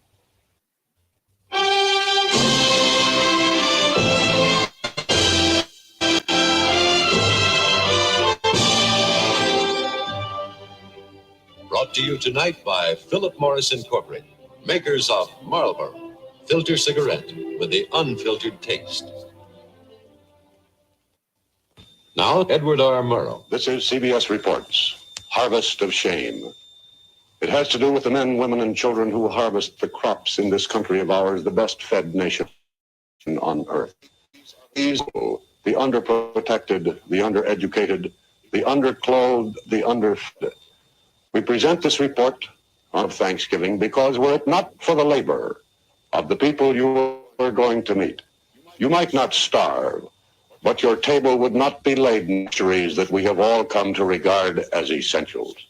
We should like you to meet some of your fellow citizens who harvest the food for the on earth.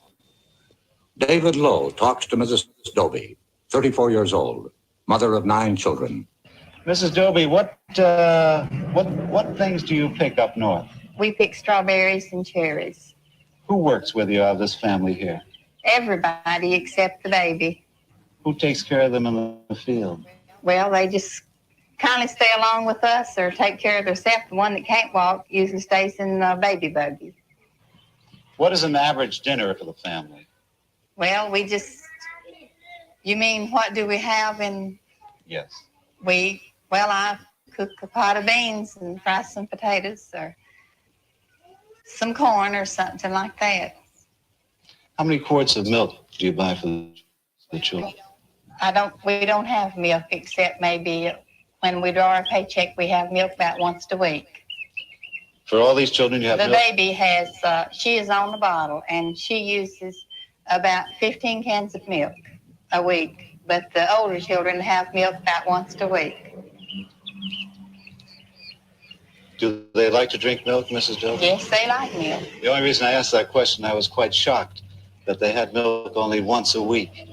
Just thought they didn't like it, but they like milk, but there's so many, a gallon of milk will make them a glass around, and so we just can't afford it every day. What do you want most for your children, Mrs. Dobie? Well, I'd like for them to have a career, whatever they want to be when they got older. Of course, the smaller ones, don't realize yet to know what they'd like to be. But the older girl, she'd like to go to school if she could. Of course, she'll probably be like the boy, have to quit as soon as she's old enough. She really likes to go to school, but she had to miss last week because she had to keep the baby for me to work. Mrs. Joby, wouldn't you ever care to have a house of your own? I'd like to have a house if we plan to buy one. If we could ever pay down on one, we'd buy one. This will ever happen? Well, it don't seem like it. This is Belglade, Florida, where the Exodus has its beginning every year.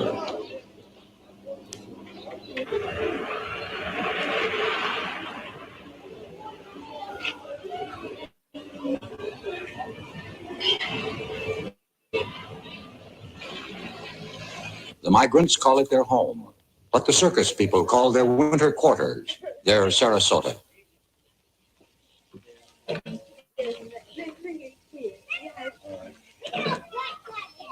Charles Goodlett, chief of police of Belglade, says, the problem that we have now are the ones that come here that don't have the money to rent a room. They'll sleep around the bars, in the grass, in the packing houses, around the lake area, in the parks, any place they can find to sleep, to rest for a few hours. They come here with one thought in mind, is to survive till the end of this season and save enough money to get to the next state, going north. From towns like this throughout Florida and throughout the South, the 2 to 3 millions move out on their annual migration in November.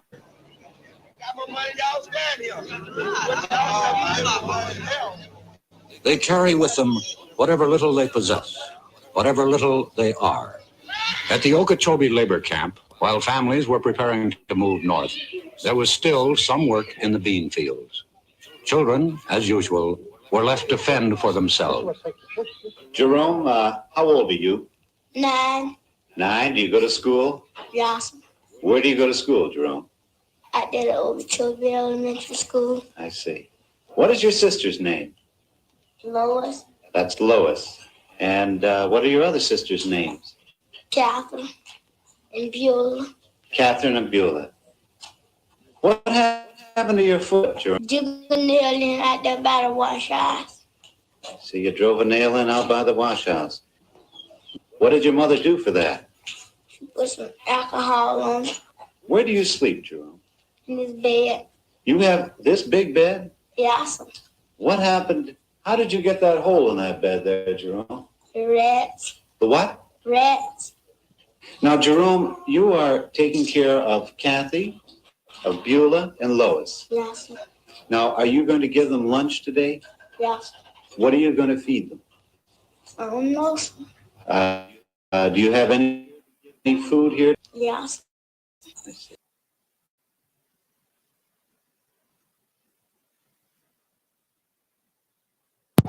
Okay, peace everyone. I know it's kind of lagging, so y'all gonna hear my voice in a second, but I wanted to stop it right here. This is I mean, look at this family right here. This is like a what we're looking for when we're indigenous. Oh, my people been living here on the land, or people indigenous and this and that and then the third. This is Florida, in Okeechobee, Florida. And you know what I'm saying? It's a work camp. And I really had a bill planned out about this whole I really had a good bill planned out last year about this whole thing, where I wanted to show y'all how they were migrating people around. But anyway, I'm gonna play the video. Just let y'all check this out. But check. What time does your mother come home? I don't know. Following day, Aline King, the mother of Jerome, Kathy, Lois, and Beulah, again was picking beans. Aileen King, I saw your children yesterday at the Okeechobee camp. Why didn't you put them in the nursery? I don't make enough to pay for it. How much does it cost to put them in? 85 cents. 85 cents. That's right. Aileen, what time did you come out the field this morning? 6 o'clock. What time would you get home? About 3:30, 4 o'clock. 6 this morning to 4 o'clock this afternoon. That's right. How much did you earn? $1. $1? That's right. $1. Is that because the beans were of poor quality? That's right. Has this happened before? That's right. How much will your food cost you today? About $2. Aileen, how old are you? 29. How many children do you have? 14. How old were you when you first started working in the fields? 8.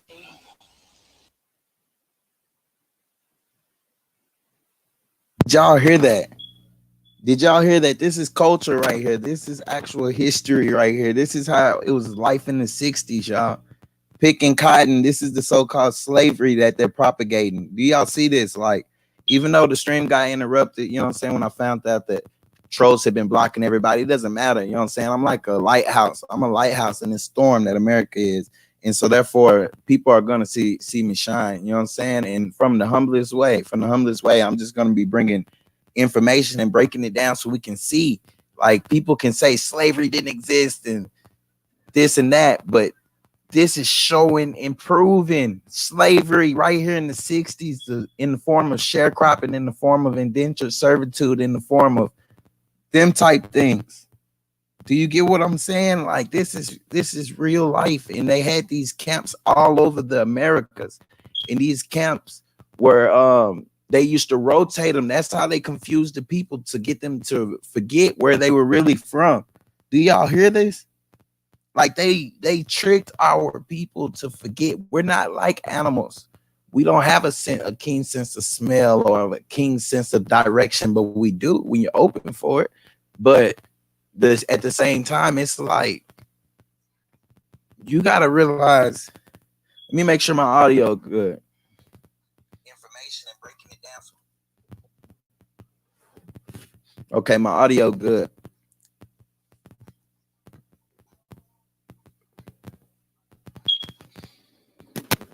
Okay, audio good. Let me go back in. Now, this is what we got to realize. If you take people, look, I always said when I first started teaching about the indigenous nature of our people, the fact that we were indigenous people, this is not when y'all first seen me manifest here. When I manifested as an indigenous realist, when I put that avatar up to proclaim to the world this indigenous, the indigenous rights and the indigenous nature and the indigenous culture of our people, that was 2017, if I'm not mistaken, when I first got on YouTube. No, that was 2018. I got on YouTube 2018 November. So at the end of 2018, right before the mass power influx, and y'all seen the power influx, how I was able to build for hours and hours and hours. People asking me questions about different sciences, different schools of thoughts, different terms, different words, having me break down etymology right there live with no dictionary. You get what I'm saying? This is the type of work I put in last year. And all last year, not all last year. I was only on YouTube for about 4 months. You get what I'm saying? And now I see there was a lot of people blocked on my channel, and now I see why. Anyway, this is what I want to say. When I started teaching them about this culture, which is way back in maybe 2008, when I was in a juvenile facility, I used to ask people. I used to ask other children. I'd be like, teenagers. We were teenagers. I was about 16. I was released when I was about 17.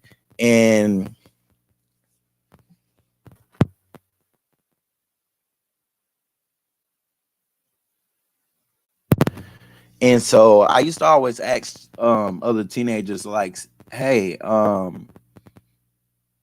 do you believe we came from Africa? Like, and I used to question them about the boats and the ships, and we'll sit there and build for hours. You get what I'm saying? As much time we used to shoot kites back and forth. We was getting our parents to sit in books, and we were circulating information and building way back then as teenagers. And anyway, so I used to always say, they used to be like, so how do we think we're from Africa? How do we think? Like, how did they get us to think that we were from Africa and that we were not from the Americas if we're from here?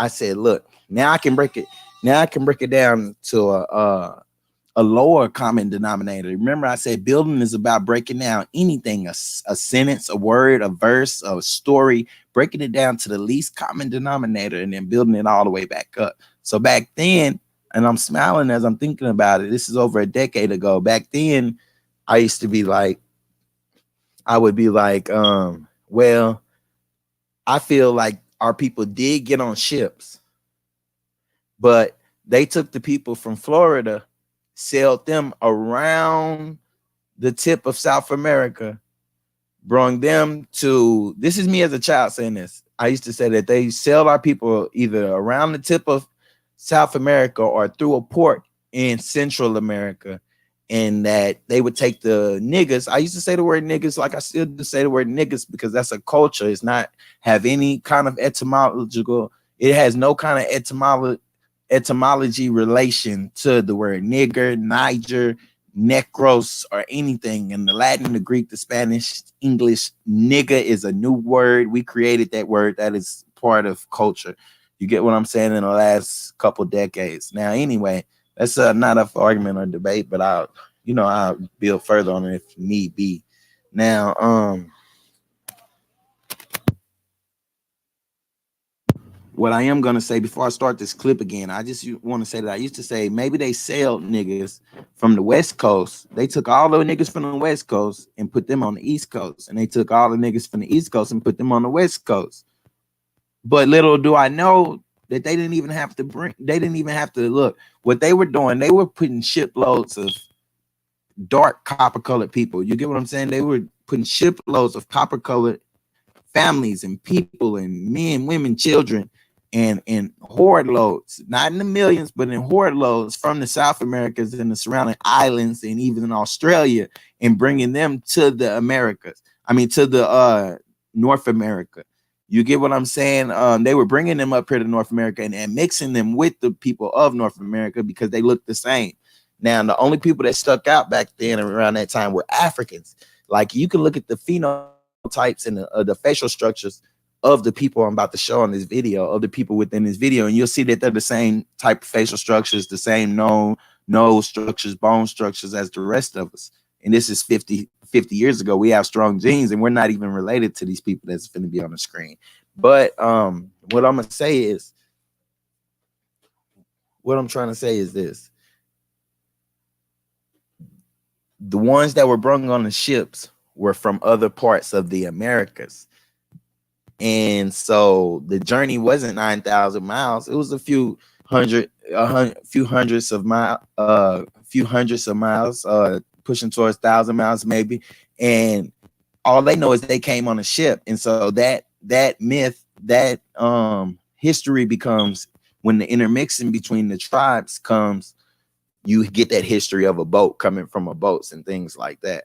But anyway, but now we see on this is actually from the 60s, and you're going to hear about, within this video, you're going to hear about the migrant caravans, the migrant work camps and things of that nature, where they used to have them all over America, and they would just rotate people. They would actually just rotate people, y'all. But anyway, check it out.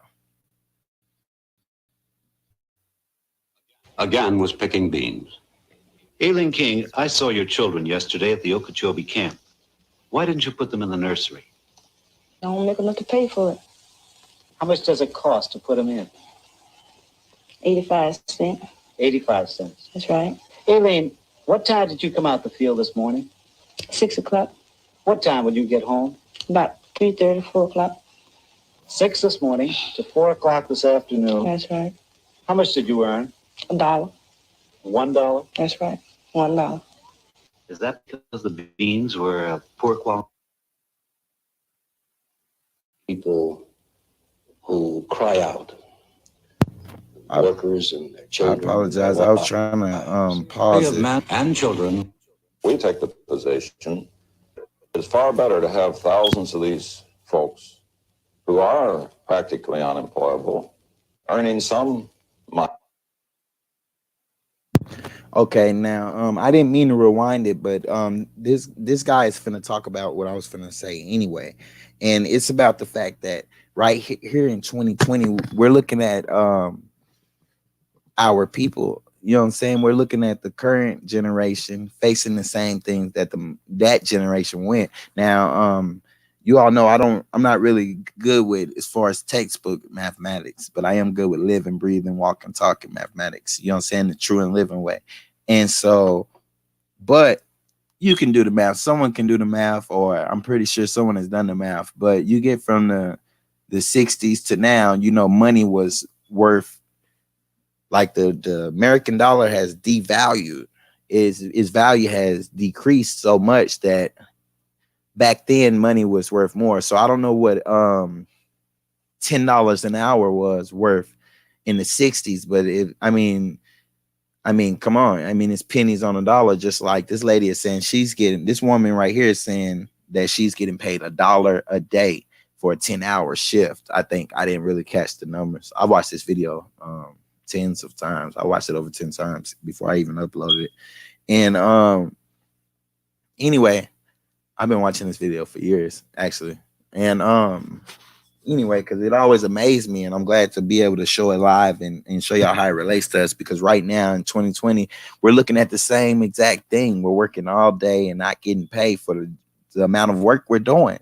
You get what I'm saying? That's what this woman is finna be talking about way back then. And she's picking cotton, just like right now we're picking orders at Amazon. We're picking orders at Walmart. We're picking orders. You get what I'm saying? You're still picking cotton. You're still picking cotton. And that's what we got to realize. Stop thinking that slavery is something that happened hundreds of years ago, like the Pan-Africanists want you to think. But actually, the only slavery that existed was unfair wages and things of that nature. Money, doing some productive work for at least a few days in the year. This is an American story that begins in Florida and ends in New Jersey and New York State with the harvest. It is a 1960 Grapes of Wrath that begins at the Mexican border in California and ends in Oregon and Washington. It is the story of men and women and children who work 136 days of the year and average $900 a year. They travel in buses. They ride trucks. They follow the sun. Well, I don't know it.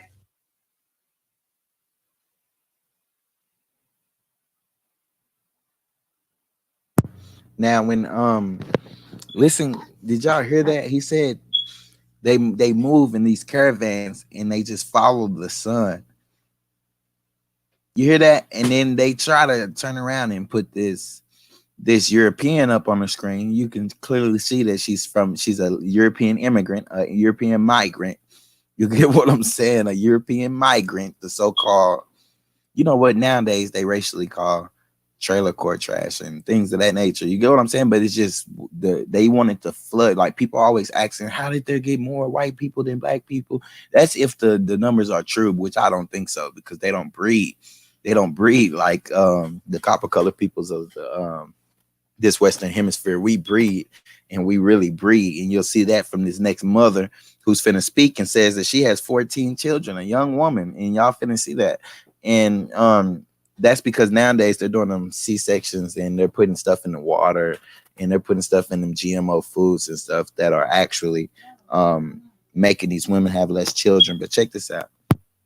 Oh, wait. I wanted to say they pull this European on here, this European immigrant migrant, because they're trying to hide the fact that there were free.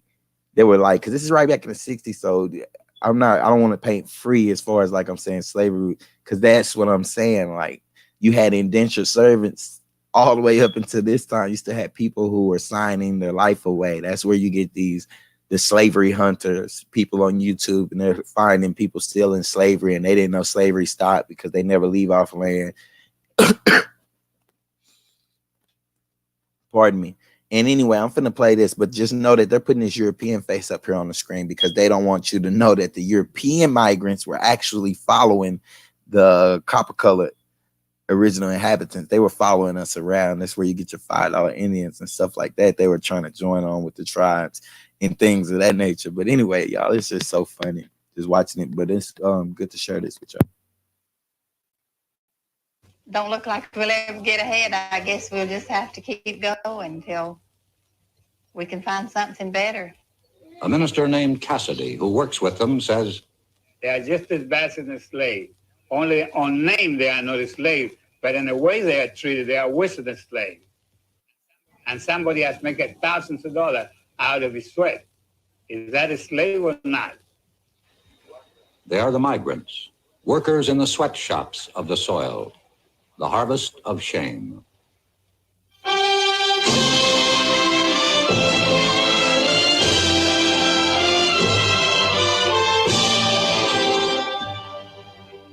Brought to you tonight by Philip Morris Incorporated, makers of Marlboro, filter cigarette with the unfiltered taste.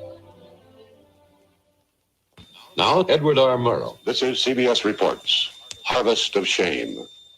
It has to do with the men, women, and children who harvest the crops in this country of ours, the best fed nation on earth.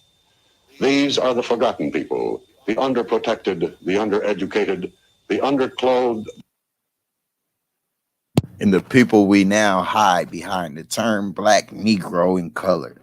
No, I'm playing, but I'm finna rewind it a little bit because I missed it, y'all. I'm watching it with y'all. This is a favorite film of mine. But I actually want to see what this guy is talking about because I want to break it down. We don't want to let him we don't want to let them get away with anything, you know what I'm saying, that isn't for the people, you know what I'm saying, by the people, for the people.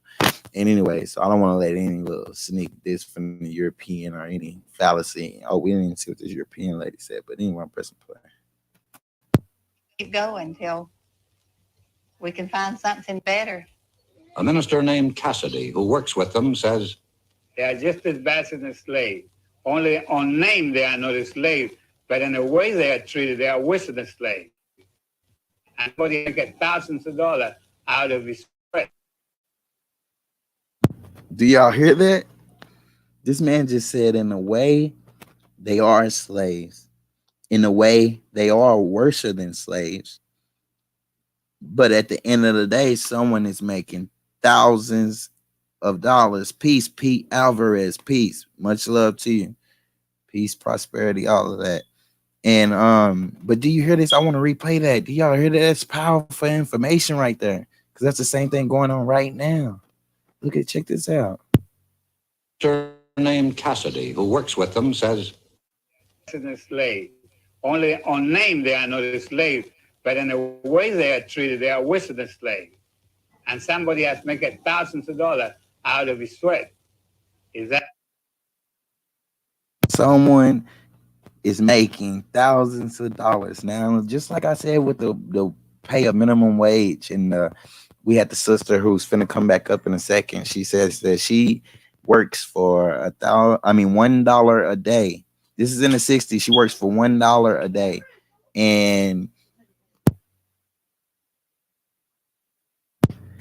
And I said, you can compare and contrast that to the minimum wage, $10 today. And we're getting paid about the same amount they were getting paid right here in the 60s when you had this hush-hush slavery still going on, which is nothing but sharecropping, indentured servitude, and oppression. Oppression is keeping someone down and raising yourself up above them. You know, that's just a little Chief Sabi etymology of it. But just check this out, y'all. If you just tune in, we breaking down this video that comes from the 60s, and it's showing about migrant caravans, migrant camps, migrant work camps, and things of that nature, the immigrants, and how, but they're going to be showing you indigenous people and aboriginals throughout the video also. That is slave or not? They are the migrants, workers in the sweatshops of the soil, the harvest of shame.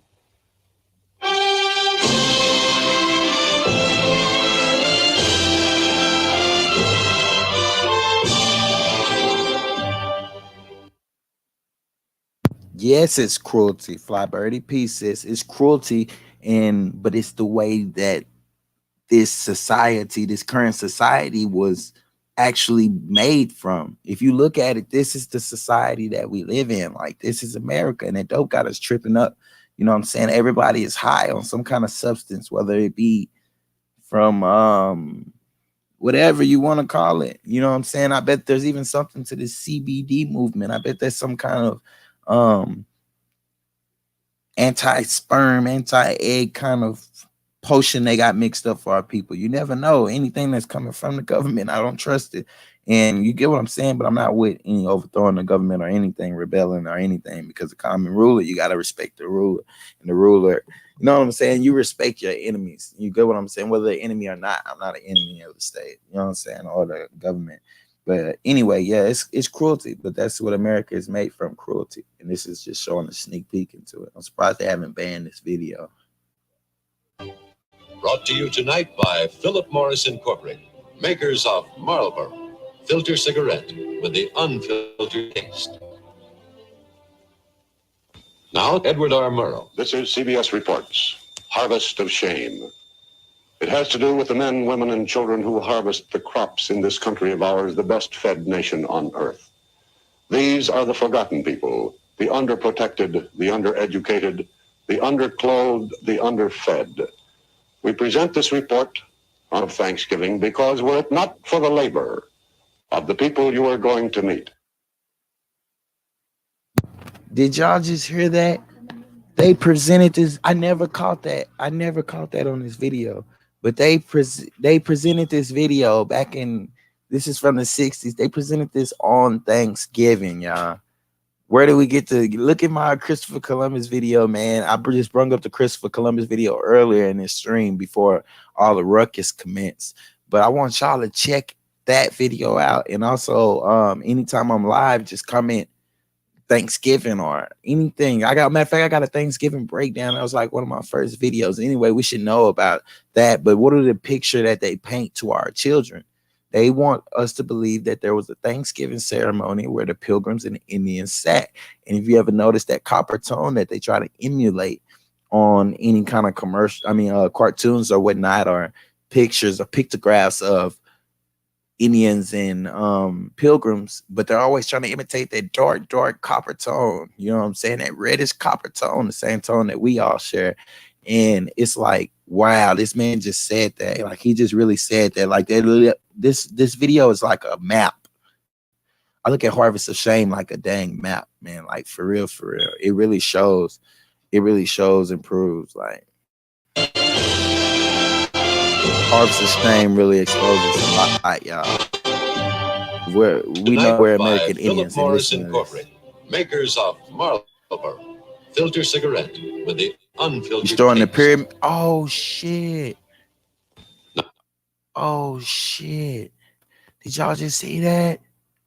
Oh shit! I've been watching this video for years. I never seen that. Check that out. Brought to you tonight by Philip Morris Incorporated, maker.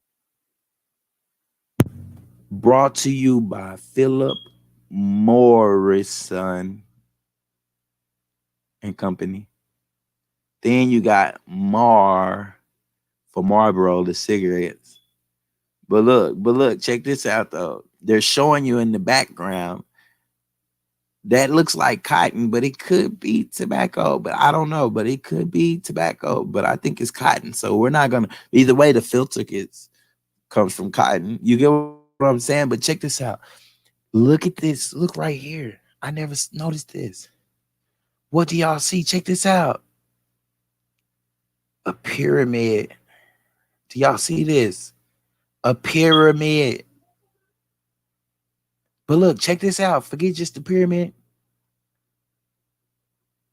The all-seeing eye, y'all. Look at that eye. Look at the iris right there. The pupil, look at the pupil. And this is the eye.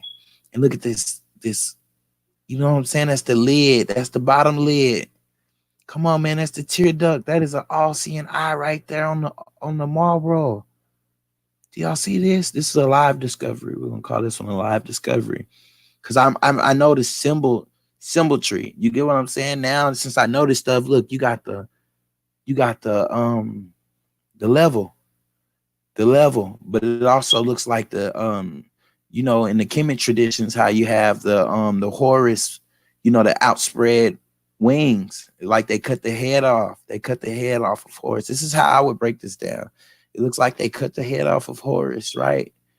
And they still have that banner, because I don't know what it looks like to y'all, but I almost see like shapes and stuff, symbols.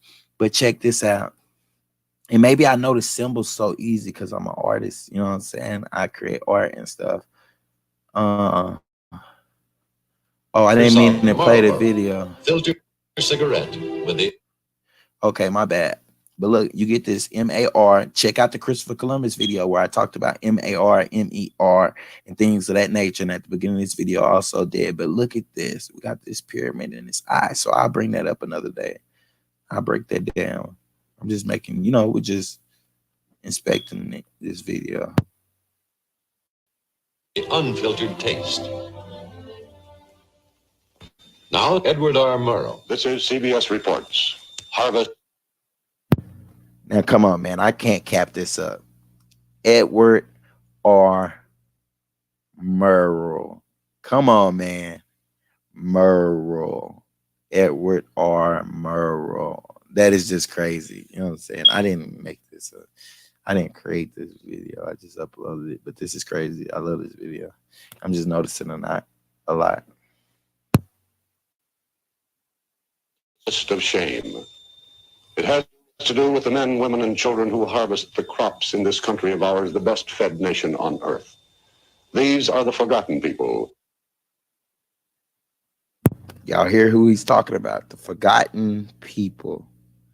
The people who harvest everything over here in the Americas, who are underclothed, underfed, under everything, and underpaid.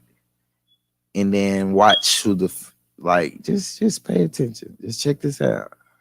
This is crazy. This is good information. I mean, not crazy. It's just good information. I'm gonna break it down. Now tuned in to Chief Savior Indigenous. The underprotected, the undereducated, the underclothed, the underfed. We present this report of Thanksgiving because were it not for the labor of the people you are going to meet, you might not starve, but your table would not be laden with the luxuries that we have all come to regard as essentials. We should like you to meet some of your fellow citizens who harvest the food for the best fed nation on earth. Now, notice that he said some of your fellow citizens. You get what I'm saying? That's where you got to look at the legal terms and you got to look at the words they're using and know the etymology of these words and see this. You get what I'm saying? Look who's presenting them information. Remember, murder is something hidden and things of that nature. And just by way, for those that don't know me, I'm not affiliated with any kind of Moorish groups, Moorish organizations, anybody. I'm not affiliated with any religious organizations, anything. It's just Chief Savior Indigenous coming live from the Indigenous Hive. You know what I'm saying? With real news you can use, real information. I'm trying to spark neurons and things like that. I don't want to spark no conversations. If I can't spark no neurons, if I can't set off a mass influx of electricity going through your brain, through your body from anything I'm presenting, I don't even want to present it. So anyway, y'all, the reason why I don't just disagree with them in presenting this migrant family right here, this fellow citizen, because it tells the truth about who the citizens are. The citizens are people who decided to, who were underpaid, overworked, and who decided to basically join the union or join for become American citizens. You get what I'm saying? Like, who wanted to enter mainstream. That's where you get the families and stuff who haven't left rural areas and haven't. And I heard someone ask about Gullah Geechee when I was in the stream. I was in the brother Huey P. Newsom stream yesterday, and someone asked about hey, make sure y'all check out that discussion, that questioning session I had with Rob Rax over there at Solar Vision Debates. That was a nice little discussion, pretty rapid fire. Check it out. It's up on my channel. But anyway, let me play this. So anyway, they're showing you this migrant family, and look how many children they used to have back then. See, that's the price that they gave up. See, the modern European, the modern so-called white person, and when I say Europeans and migrants, European immigrants, I'm speaking of so-called white people. the so-called white people, though, look what they gave up to be successful and to have generational wealth. They stopped producing as many children. That's how you can't tell me where the what do you call that, the minority and they're the majority. Nah, look at this. This is what a Caucasian family, the migrants, this is how they outpopulated us so quick. But now this is how their families have grown smaller. You know, the common family for a European is what, 2 children, really 1. They really have a 3-family household, but sometimes it's a 4. Sometimes they may have, you get what I'm saying, but the average is 1 or 2 children. But look, 1, 2, 3, 4, 5, 6, 7, 8, 9. When the last time you seen a white woman with 9 children?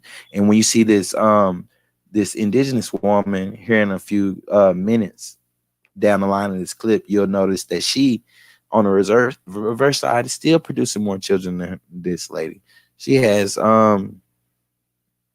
13, 14 maybe. David Lowe talks to Mrs. Doby, 34 years old, mother of 9 children. Mrs. Doby, what things do you pick up north? We pick strawberries and cherries. Who works with you out of this family here? Everybody except the baby. Who takes care of them in the field? Everybody except the baby works. Y'all see that?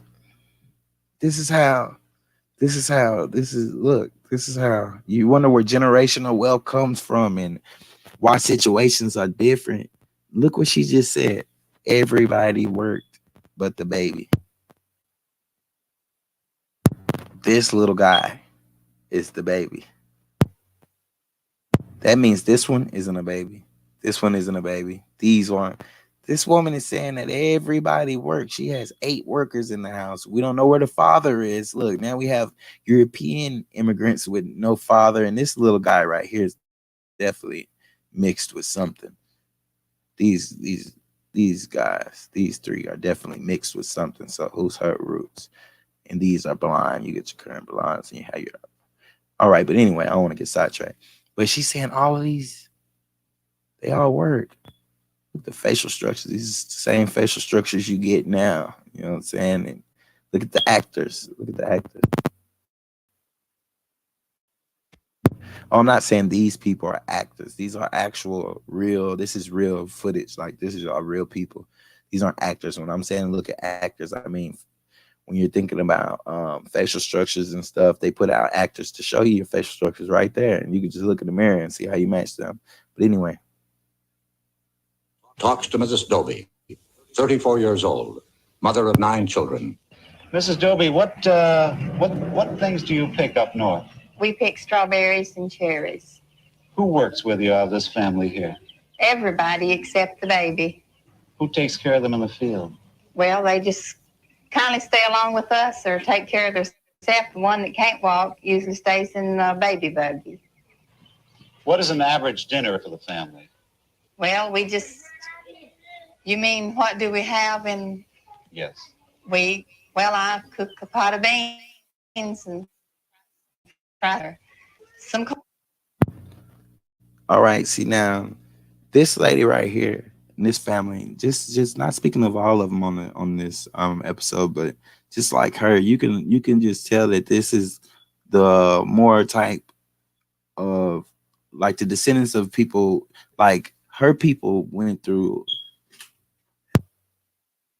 Like her people went through like a form of oppression and a form of the struggle too. You get what I'm saying? And so she's the type that ones that were running up to Malcolm X and Martin Luther King. How can we make amends for this atrocities committed? And they were the ones, the nigga lovers, because they were inside the same predicaments and the same situation as niggas. You know what I'm saying? But here you go. Corn or something like that. How many quarts of milk do you buy for the children, Miss? Well, we don't have milk except maybe when our paycheck we have milk about once a week. For all these children you have the milk? Baby has, she is on the bottle and she uses about 15 cans of milk a week.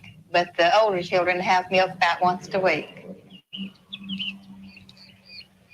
Do they like to drink milk, Mrs. Doby? Yes, they like milk. The only reason I asked that question, I was quite shocked that they had milk only once a week. Just thought they didn't like it, but they like milk, but there's so many, a gallon of milk will make them a glass around, and so we just can't afford it every day. What do you want most for your children, Mrs. Doby? Well, I'd like for them to have whatever they want to be when they got older, or smaller ones don't realize yet to know what they'd like to be. But the older girl, she'd like to go to school if she could. Of course, she'll probably be like the boy, have to quit as soon as she's old enough.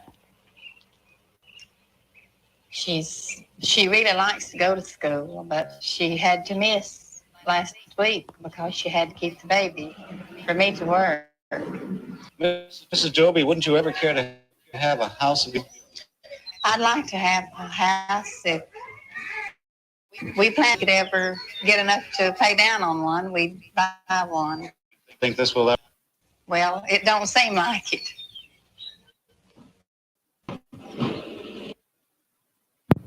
You get what I'm saying? You see how people how you get people right now that's in the struggle or not, and they just can't ever, like, they see no light, like, man, we ain't never gonna be able to get up out of this.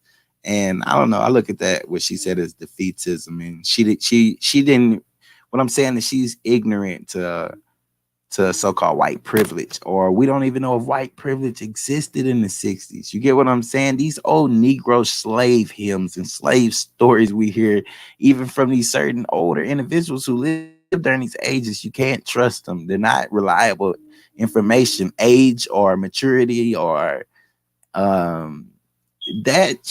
that stuff is nonsense when it comes to information. You need to really get it from a reliable source. You get what I'm saying? And get it for yourself. Forget somebody presenting. No, all someone does is present information and then lets you go build with it and break it down and add on to it. You get what I'm saying? Go get your own perceptive, your own understanding of certain things. But anyway, just check this out. This is Belglade, Florida, where the Exodus has its beginning.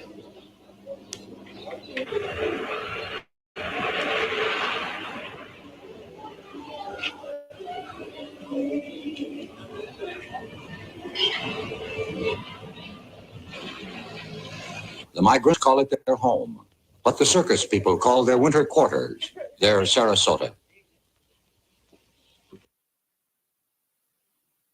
There's Sarasota. The Sarasota.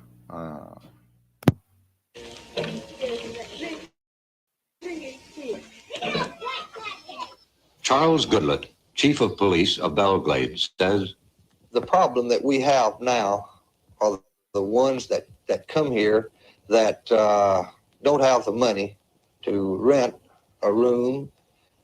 They'll sleep around the bars, in the grass, in the packing houses, around the lake area, in the parks, any place they can find to sleep, to rest for a few hours.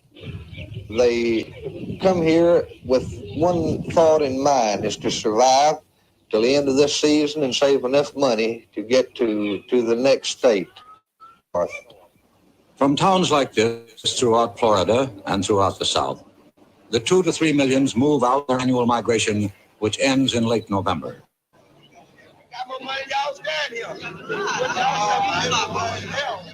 They carry with them whatever little they possess, whatever little they are.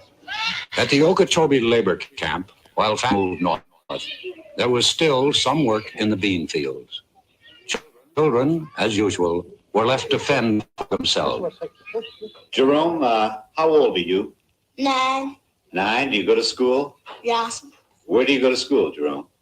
I did it over Okeechobee Elementary School. I see. What is your sister's name? Lois. That's Lois. And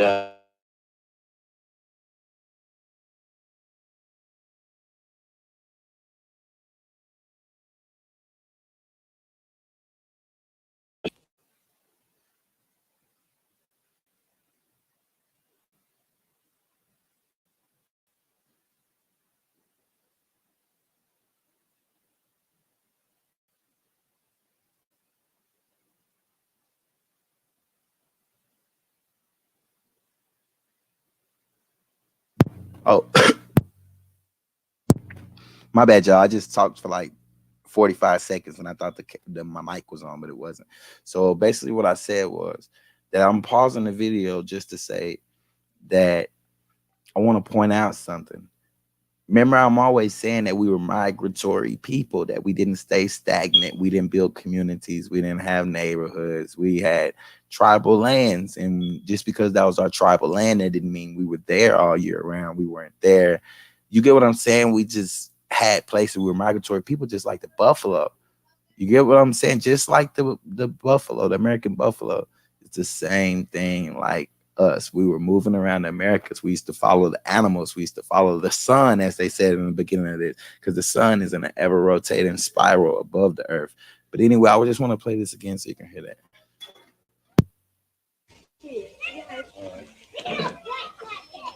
Charles Goodlett, Chief of Police of Belgrade, says the problem that we have now are the ones that come here that don't have. Now listen what they're saying. The ones that just come there, so they just popping up, but they're not just popping up. They used to doing it. You get what I'm saying? They don't have to go tap in at the local. They don't have to tap in at the local hotel or the local inn or nothing. They just post up where them and their ancestors always did. You get what I'm saying? But just listen to the cops say it. We know y'all like getting information from Europeans, not my subscribers, but the people in general. Have the money to rent a room. They'll sleep around the bars, in the grass, the packing houses, around the lake area, in the parks, any place they can find to sleep, to rest for a few hours. They come here with one thought in mind.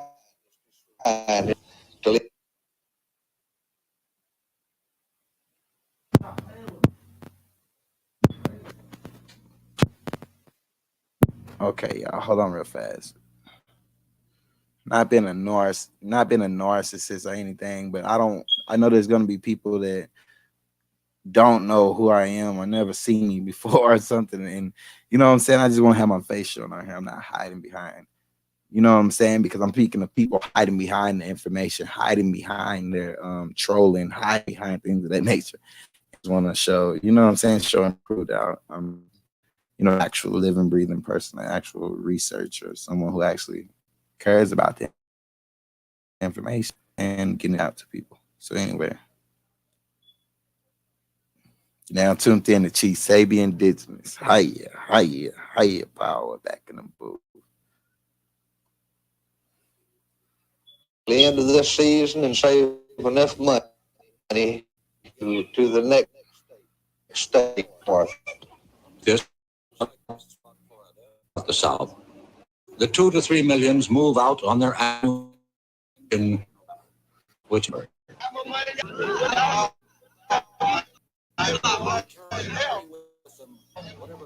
they whatever the Okeechobee labor camp, while families were north, there was still some work in the bean fields. Children, as usual, were left to fend for themselves. Jerome, how old are you? Nah. Wait a second, because I'm still not.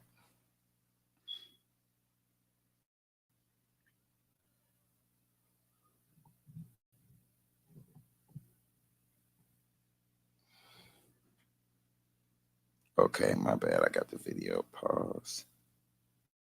Okay. Now, if I click to this, my bad, y'all. I'm just trying to figure out how to work this thing. Okay, so y'all can see me in the video. So how about, so what, when I go to full screen, I can't. Hold on, don't worry about it. I'll be back. We want the maximum experience. You know what I'm saying? I want to be I'm viewing the video right along with y'all, so y'all should be able to see me.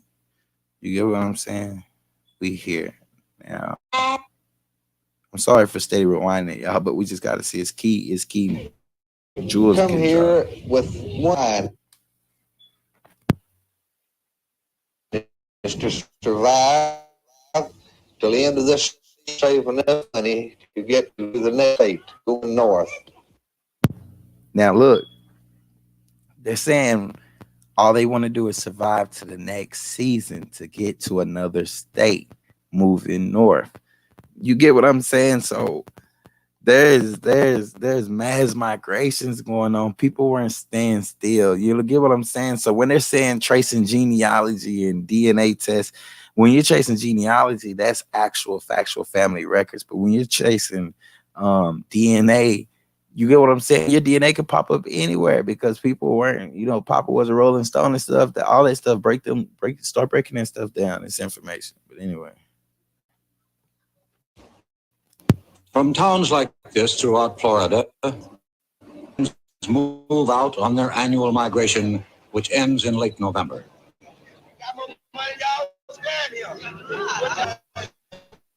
They carry with them whatever little they possess, whatever little they are.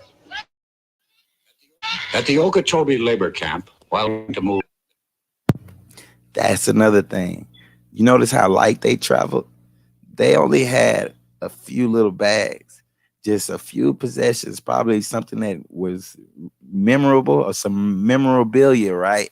A piece of memorabilia and maybe a few clothing or items that had been passed down to them from their mothers and fathers and grandparents and stuff. Do you get what I'm saying? Like this sense of, all right, look at the successful people in the world, right? Do successful people sit in one place or do successful people travel? Do successful people have permanent homes or do they have condos and Airbnbs? And you get what I'm saying? They may have a home, but they're never there. They have other houses and stuff they go to. Basically, what I'm trying to tell you is that remember I was talking about how certain people cannot or will not leave their states, their communities, their neighborhoods. They can't go because it's been ingrained in them to stay. And what I would say, the reason why people can't go anywhere and why they stay stuck is because, how do I want to word it? Oh, the possessions, being materialistic. If you can have something that's holding you down, if you ever look at it, when you want to move somewhere, or you want to start your life over, you want to get away from someone, it's always something material holding you back. There's always something material holding you back, possessions or something. Oh, I can't leave because of this. I have to take care of this piece of business or whatnot. And that's how they treat you. There was still some work in the bean fields. Children, as usual, were left to fend for themselves. Jerome, what will be you? 9. 9. Do you go to school? Where do you go to school, Jerome? I did it over Children Elementary School. I see. What is your sister's name? Lois. That's Lois. And Catherine. And Beulah. Catherine and Beulah. Now we get Lois. Lois, I have a cousin named Lois, and that's like a that name is amongst our people a lot. Lois. I'm gonna look up to the history of the word Lois. But Beulah is actually like a throughout our culture, you'll see Beulah as an old name also, your Greta's and your stuff like that, y'all. So like listen for old family names and stuff in his movie. Now look at the hair. Do y'all see? Like, look at the facial structure. Look at the hair. Look at these. Look at them. Like, this is crazy. These are the same children we're producing now, the same day and age. You get what I'm saying? They're looking for Indians everywhere. It's right there in the mirror.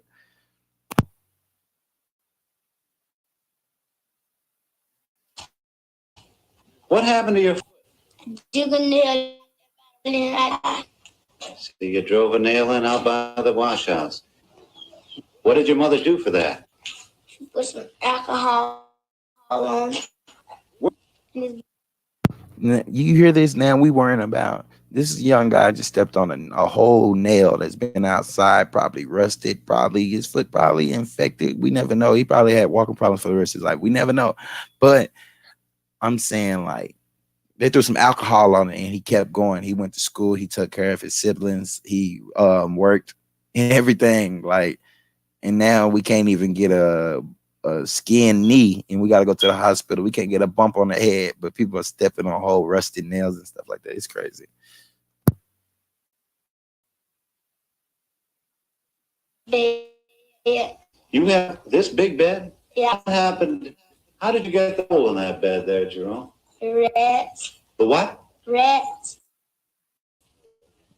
Now, Jerome, you are taking care of. And See that dialect, you know what I'm saying? That dialect that you see, the so-called slang, the so-called ebonics, the so-called, that's just the Geechee and the English and the patois and all that stuff mixed. You get what I'm saying? That dialect that we have when it's the Haas and the Koch and the go down and say what, and you know what I'm saying? Just like, you know what I'm saying? Like, instead of saying, you know what I'm saying, is, you know what I'm saying? Y'all get what I'm saying? Like, this is actually, like, you seeing it. It's the same culture, like, right in our face. This is for the 60s. Lois. Now, are you going to give them lunch today? Yeah. What are you going to feed them? I don't know. To give them? Yeah.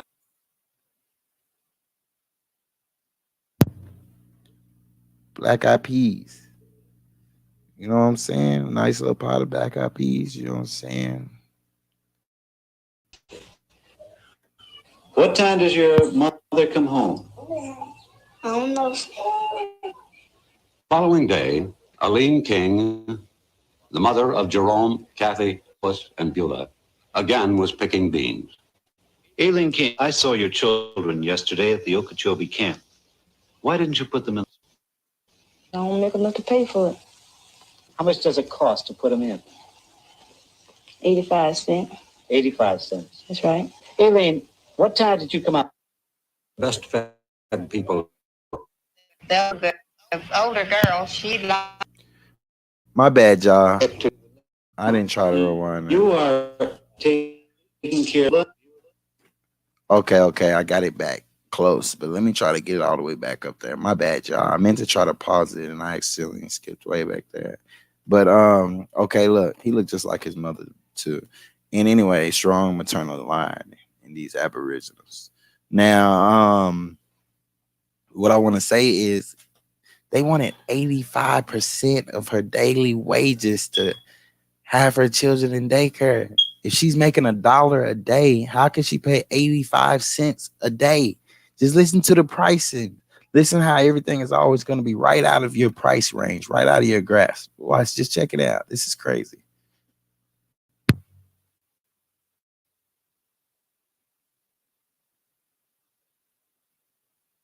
Your mother come home? I don't know. The following day, Aline King, the mother of Jerome, Kathy, Lois, and Beulah, beans. Aileen King, I saw your children yesterday at the Okeechobee. Why didn't you put them in the nursery? I don't make enough to pay for it. How much does it cost to put them in? 85 cents. 85 cents. That's right. Aileen, what time did you come out the field this morning? 6 o'clock. What time would you get home? About 3:30, 4 o'clock. 6 this morning to 4 o'clock this afternoon. That's right. How much did you earn?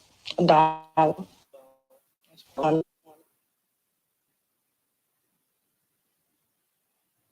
$1, y'all do the math. $1 divided by 10. She's working 10 hours. She's getting paid $1. Y'all, that's 10 cents an hour, y'all. 10 cents an hour. And now here, 70 years later, we're getting paid $10 an hour. We're probably making less than this woman was making back then. I'm not good with math, but someone needs to do the math. We're probably making less than this woman right here was making at minimum wage right now, 70 years later. No. Is that because the beans were poor quality? This happened before. That's right. How much will your food cost you? About $2. Aileen, how old are you? 29. Children do you have? 14. How old were you when you first started working in the fields? 8. You've been working 21 fields? That's right. Aileen, do you ever think you'll be able to get out of this kind of work? No. All the migrants travel fourth class. If there is a privileged class, they ride in their own jalopy, in the Malay tradition.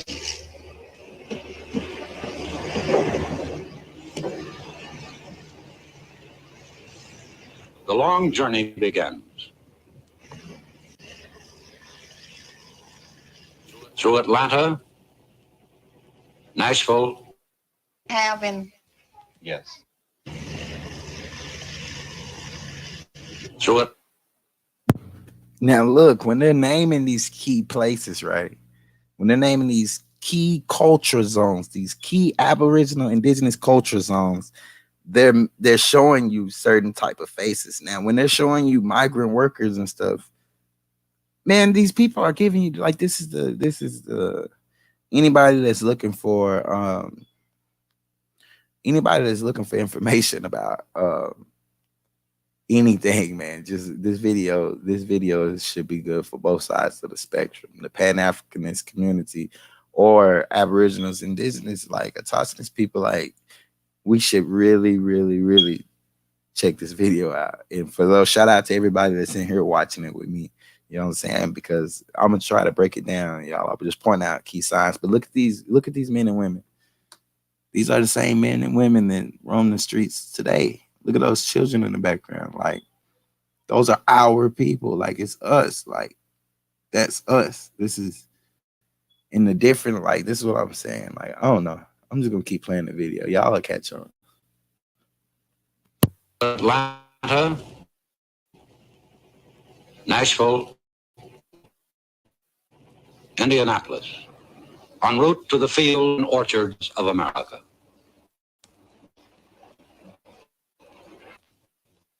Poe has been following the migrants past 9. Some are freewheelers who travel as a family unit. He met them as they were about to leave Belgrade tomatoes for Indiana strawberries. Mr. Parsons, do you think the farmers you work for care of? Notice he didn't call the places they were going to by the names. That's a key point. When he was naming these other people, right? When he was showing you copper colored people like you and I, he was naming actual territories, actual so-called states, Georgia, Florida, things of that nature. But then turn around when he's talking to these these immigrants, he's saying, just calling them by the companies they worked, because they were working for certain companies. Certain companies were bringing in immigrants to work. You get what I'm saying? Like, man, I hope y'all can. Now, travel fourth class. If there is a privileged class, they ride in a jalopy. It's Jode family tradition.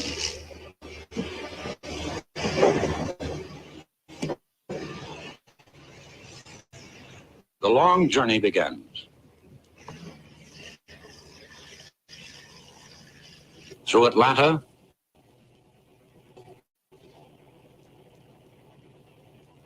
Indianapolis, en route to the fields and orchards of America.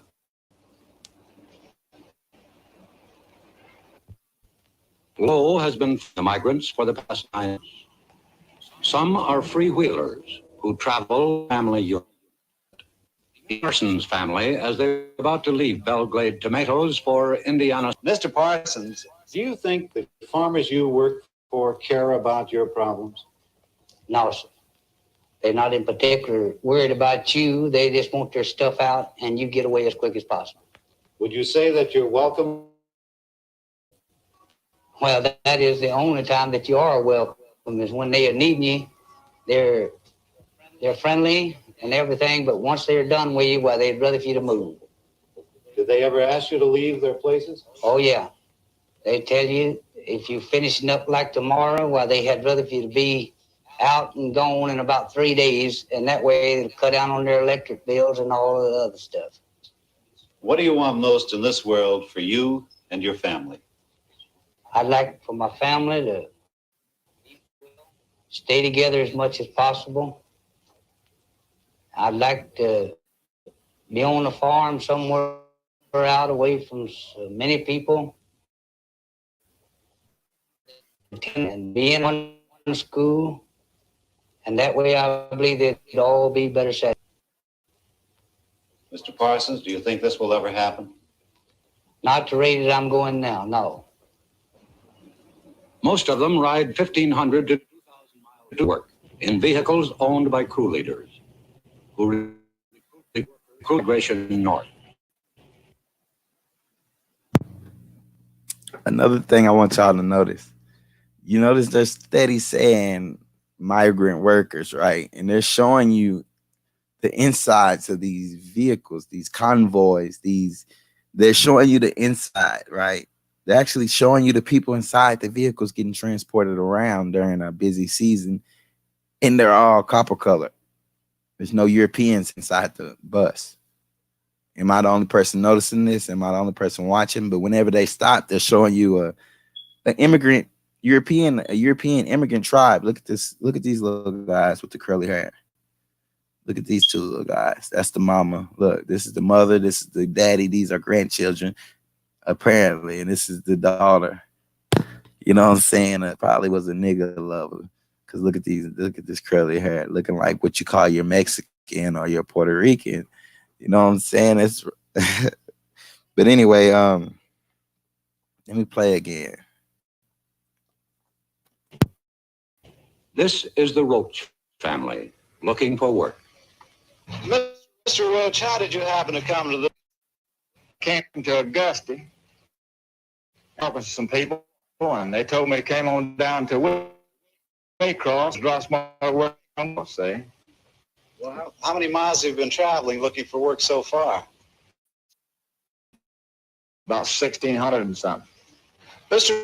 1,600 and something miles. 1,600 and something miles, you all, to find work. This is 70 years ago in the 60s. This is 50 something years after the advent of the locomotive and things of that nature. Like, and you're telling me that there's no jobs in America?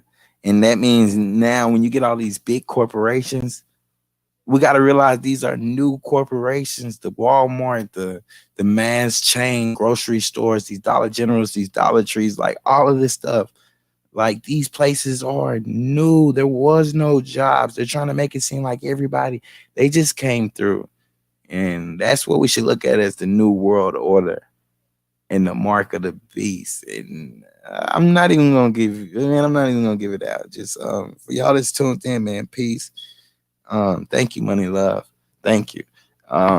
Just peace, everybody, man. And I'm gonna play the video some more, but y'all gotta read between the lines and you gotta see what they're telling you. They're showing you who's inside of the vehicles, and then they're showing you these migrant families. They're steady showing you who's inside the vehicles, though.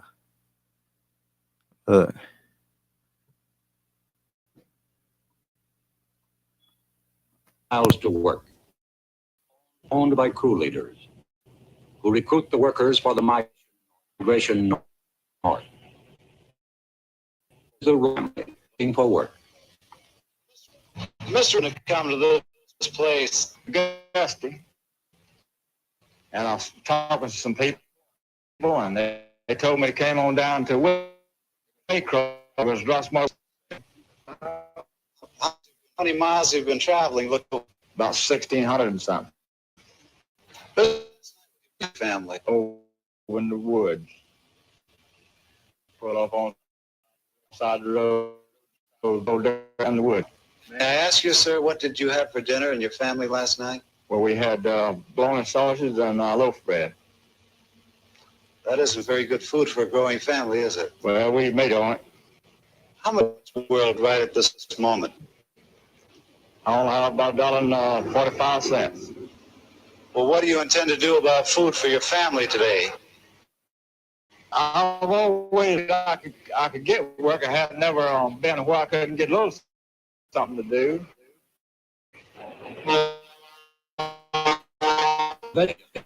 Move more slowly. All right, y'all. Now, I'm steady chiming in, right? That's what I want to say. Check me out for 1 second, you all.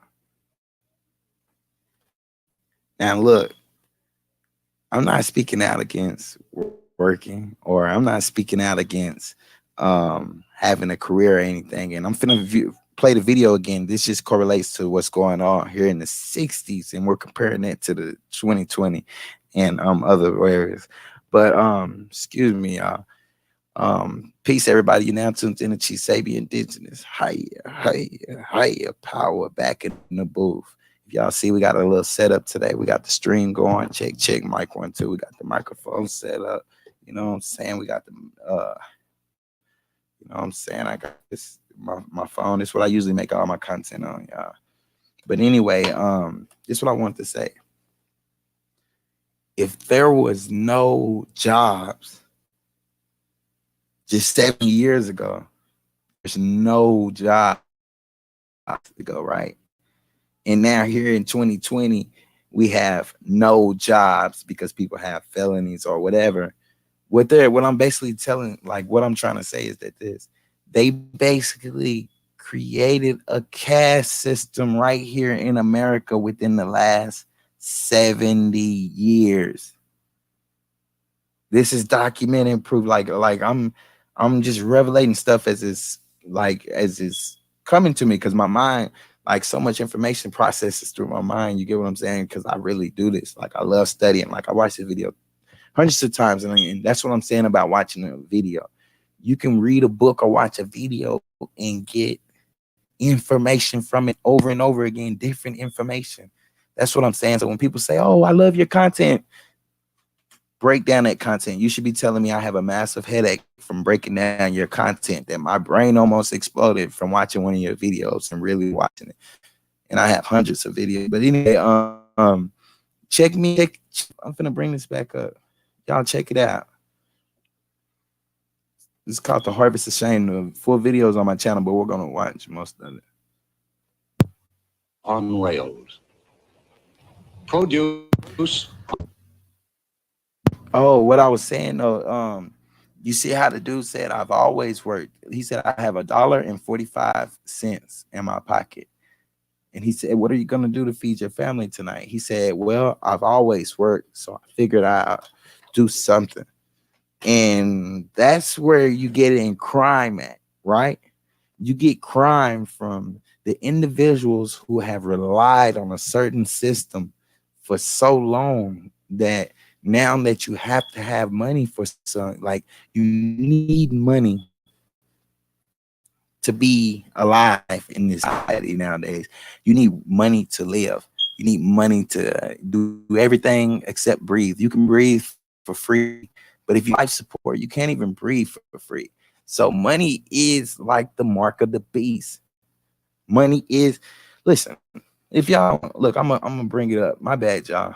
For those y'all that's tuned in, but just you finna see a live, you know what I'm saying, a live little look at it. I'm gonna show you, look. Mark.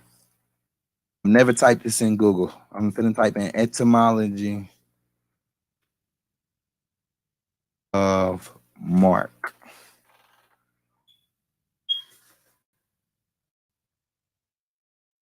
Okay, etymology of mark. Okay, now watch this. We have the Old English, gimmers, like commerce.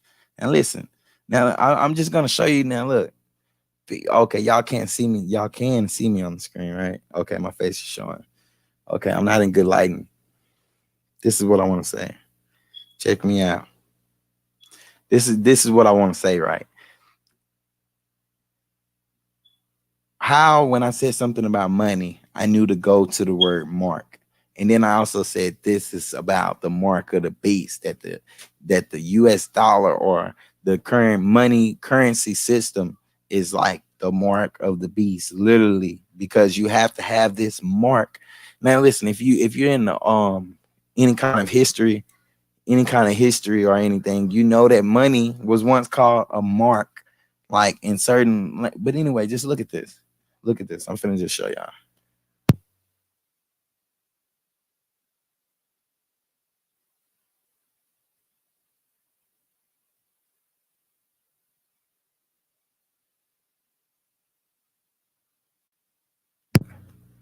Origin, Germanic. Now everybody knows that this this GER in etymology. Like if you go back further, you can really look at German to be merman. You get what I'm saying? So when you hear mermaids and mermen, you know what I'm saying? They're talking about the Germans, some aquatic type people. But anyway, then Old English. Now look, merch. Look at MEARC. That's just like merchandise. Look, then you get GEMERCE, merch, or commerce, commerce. Look, merchandise or merch, you got commerce, and then merchant. As far as like merchant, this is what they're doing. They're hiding words because words are spells and they hide it through etymology. But they're wanting you to miss the fact that these words are exactly what they say. There is no translating. English is the trade language. It's the hidden language. Everybody knew English. Everybody knows English nowadays. People know English. That's the trade language. They're talking money. You got to talk English. Now check me out. Okay, I was gonna say that would have been really embarrassing if my mic wasn't on. Okay, now look. Old England, merch. Gemmerce, a noun. Merchant, a verb. Of Germanic language from the Indo-European root shared by the Latin margo or margin. That's where you get margin. You're still talking about money, man. I'm telling you, you're talking about money. But what is the meaning of the name mark?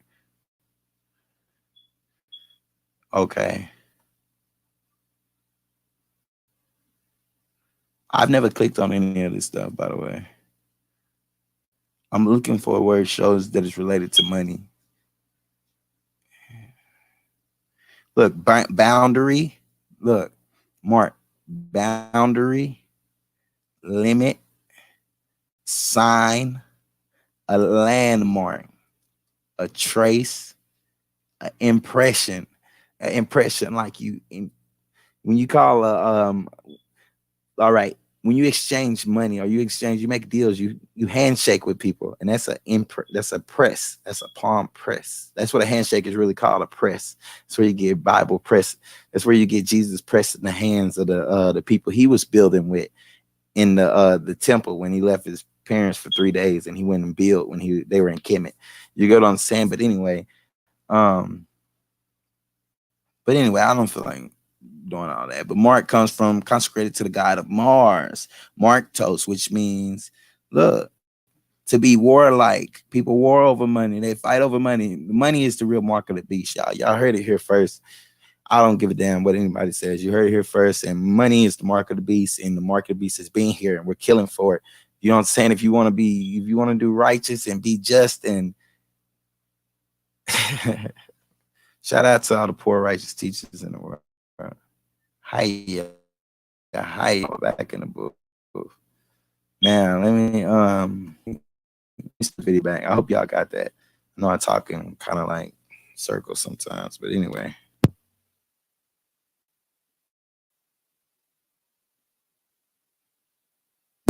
My bad, y'all. I accidentally did it again. I'm gonna try to find the spot we were at.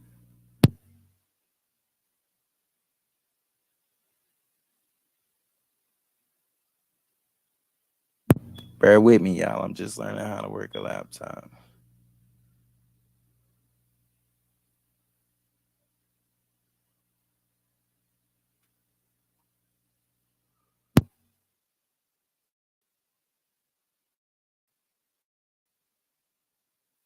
South Carolina.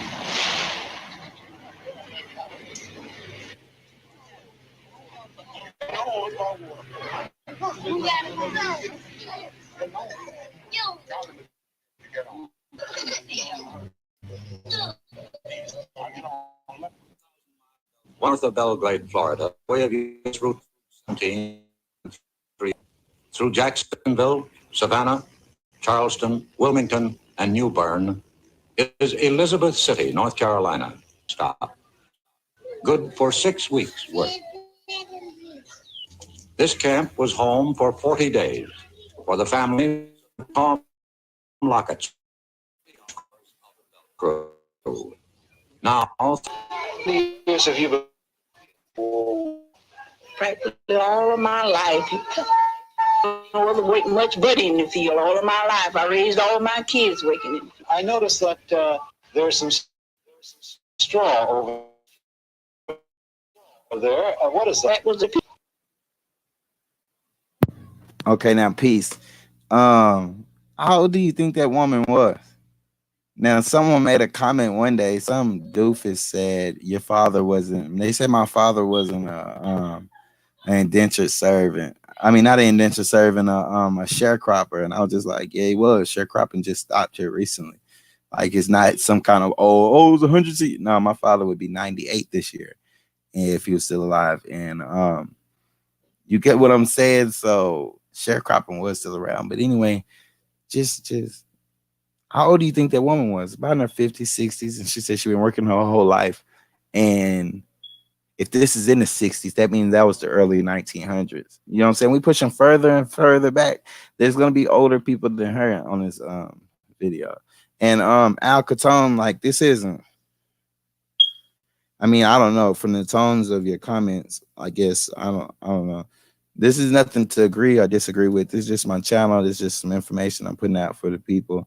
You know what I'm saying? They can, the videos on my channel, they can break it down a different way. I'll put it on creative, you know, so people can reuse it. But anyway, monetary system. But no, that's just, I mean, listen, when I'm on a stream, I'm not gonna sit there and break down it because I'm gonna say so much information. There's no possible human way. There's no human way that I can break down everything I mentioned. So yeah, when I go into currency, we know it comes from India, but I'm saying there was currency used all over the world.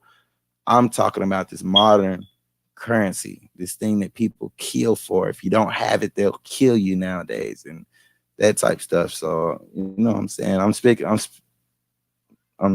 on specifics here. You get what I'm saying?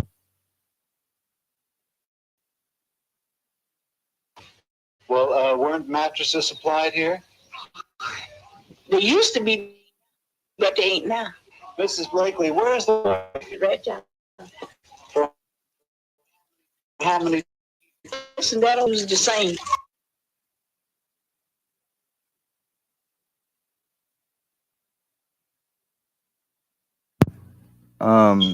You see right here, like, look at that haircut. That's that same ball fade we wearing and stuff. This 70 years ago. That ain't no Boosie fade and stuff like that, man. These folks been wearing the culture, man. Like, we've been dripping the culture, man. That's all I'm trying to point out. By me sharing this video, I'm trying to show you how we been dripping the culture. Look at this ball fade on this young man. So, pardon self. When I'm saying, look at this, man. You can't cap this type stuff up. Like, this is videos. That gotta be one of the greatest videos available online. I've been having this video up and it only has 60 something views. Like, come on, y'all. Like, man, the things we put, the things we say are of quality and the things that we deem not worth our time are usually like so backwards, man. Y'all gotta get focused, man. It's materials out here. I got a lot of them up on my channel, but there's plenty of materials out there in the world. Just anyway, just look at this culture though. It's culture. Oh, what did she say? Let me rewind a little bit back because there was a reason why I stopped it, but I just seen his hair. Look at this. Look like some of my kinfolk. I noticed that there's some straw over there. What is that for? Well, that was the straw they brought for the people. Well, we're right here. be better. Mrs. Blakely, where's the... Do y'all see this? That's not a so-called Mexican woman. That's not an immigrant. That's the original inhabitant of this part of the plane we call Earth right there. And she's saying that she is working and staying in a housing place for where she's work at for her employer, who's making thousands and thousands, which translate into millions this day and age if you transfer the money. But I'm saying she's literally saying that she's sleeping on hay.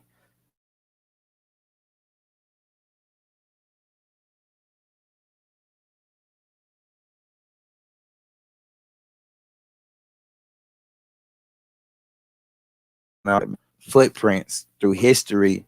They're trying to get our footprints through history to try to whitewash or rewash or lighten up history. You get what I'm saying? But we're here, right here, you see that we were being treated like migrants right here in our own land because we were forced to migrate all around the Americas. They wanted to mess up our sense of direction. But that's why you can be from this certain state, but you say, oh, I love this state, this is my second home, or be from this city, but you love a different city or a different, you get what I'm saying? Like, that's where that comes from, y'all.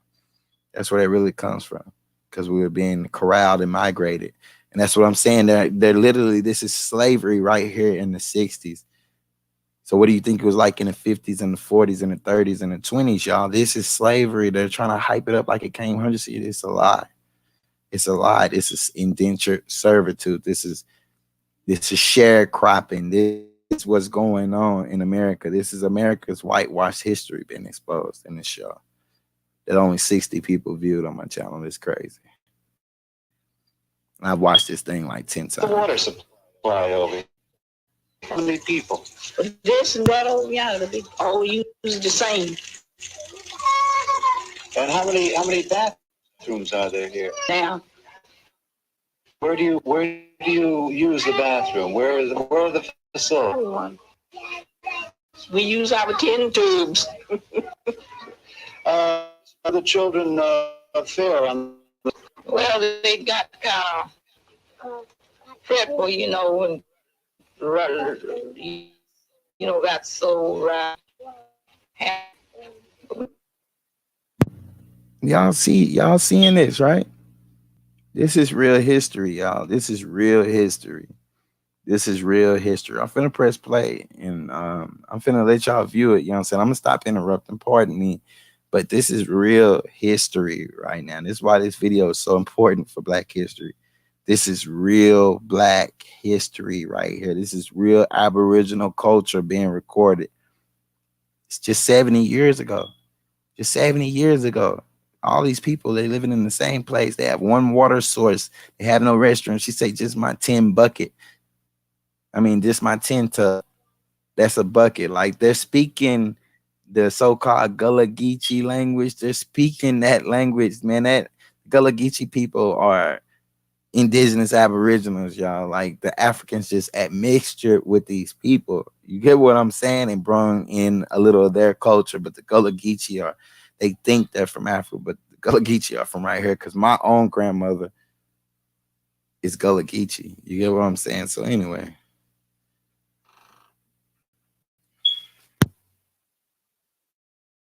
we made it.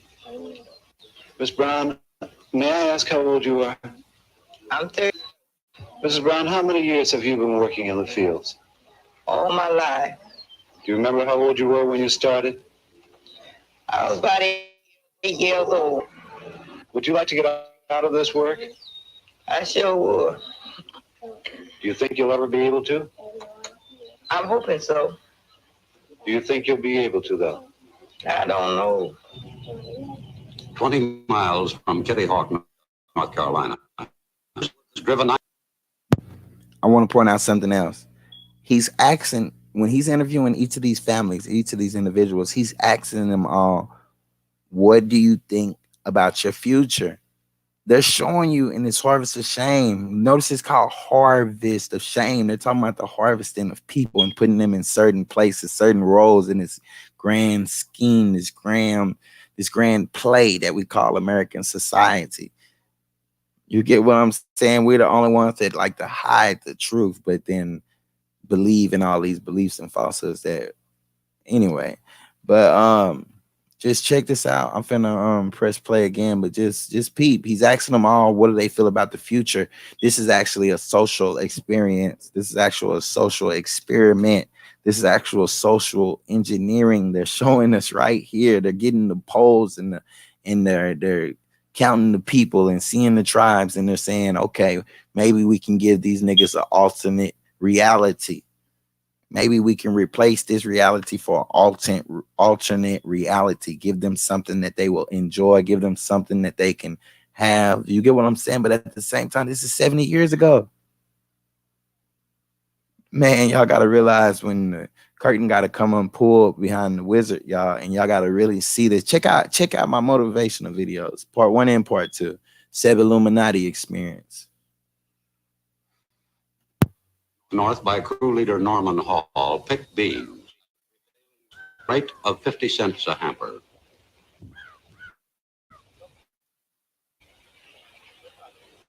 It's not a picnic, whether brought from the labor camp or purchased at the open air kitchen, or in a bottle, heated by the rays of the sun. In a survey in 21 states conducted by the National Council of Churches, the migrants themselves of labor camp life. Flies, mosquitoes, dirty beds and mattresses, unsanitary toilets for bathing. Of hundreds of migrant laborers was asked, are they happy people? Well, I guess they got a little gypsy in their blood. They just like it. A lot of thing else, no any different. That's all they want to do. They love it. They love to go from place to place. They don't have a worry in the world. They're happier than we are. Today, they eat. Tomorrow, they don't worry about. They're the happiest race of people on earth. Mr. Jones, do you think that the migratory laborer makes a living wage? They make a poor living. Sometimes it's just like the farmer. Sometimes good when the yields are good and they can make good money. They make a good living it. But here, I'd say no. They make a poor living. These are not ready for harvest, and that's one more day with no income. Ed King, a crew leader, worked at Hall's Landing, Virginia, where they worked 5 weeks, pulling corn and picking beans. And when the fields have been stripped in North Carolina and Virginia, the trucks and buses again move north.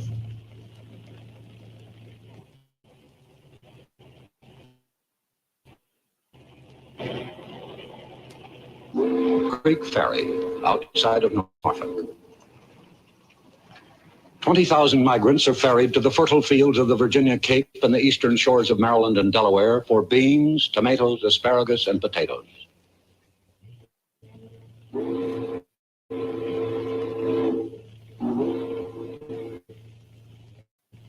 Crew, hardship was climaxed by disaster, the death of a migrant. We had a little trouble on the road about 4 o'clock this morning, Sunday morning, and our car, and a little wreck. One killed. Has this ever happened before it was coming up north? Once I remember, I was afraid of North Carolina. What happened? Everybody got killed. Every year, as predictable as the season, Wait there are a second. Resulting in death and serious injury. Did y'all just hear that? The intersection 1 and State Highway. I just want to say what I think is. Now, I was changing the title of the American Farm Bureau Federation, the largest. Pardon me. Oh, shit. I didn't rewound it again. Let me see. How far was I? Oh, pardon my language, y'all. Look at that. Look at that. It reminds me of mine of a Pequot. Pasquat thing. Where's my boy? Man, they done blocked all my subscribers. That's funny. Y'all trolls. If y'all don't know, if y'all missed it earlier, man, I just found out that trolls have been blocking people on my channel, like blocking out real subscribers. Like it's crazy. But I'm finna play the video again. It's just I accidentally did that. But I want to hear what he said. Let's see if he said what I think he said. And carefully packed to prevent bruising. Cattle carried to market by federal regulation must be rested for people, men, women. Journeys as long as 4 days and 3 nights. Now look, y'all think they just started not caring about human life and that they cared about animals like PETA organizations and animal. No, 70 years ago when our people weren't even having mattresses, when we were being shuffled around state to state, so we'll lose our sense of direction, lose our homelands right here in the Americas. They are saying that cattle can only be driven for 4 hours and has to be stopped. But yet he said these people are driven for days, 4.5 to 5 days, you know what I'm saying, before they are stopped, before they make it to work, before they get rested. This is crazy. Just a little hidden jewel on my channel, man. Y'all go through my channel and find them hidden jewels, man. I can't cap it up. They there.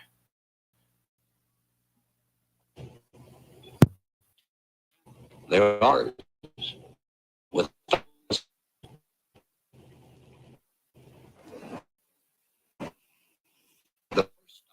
stop, Yulee, Florida, 1 mile, a checkpoint leaving the state. Okay.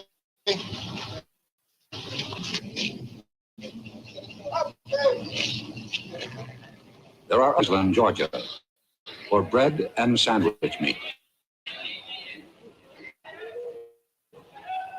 Darien, Georgia, for facilities.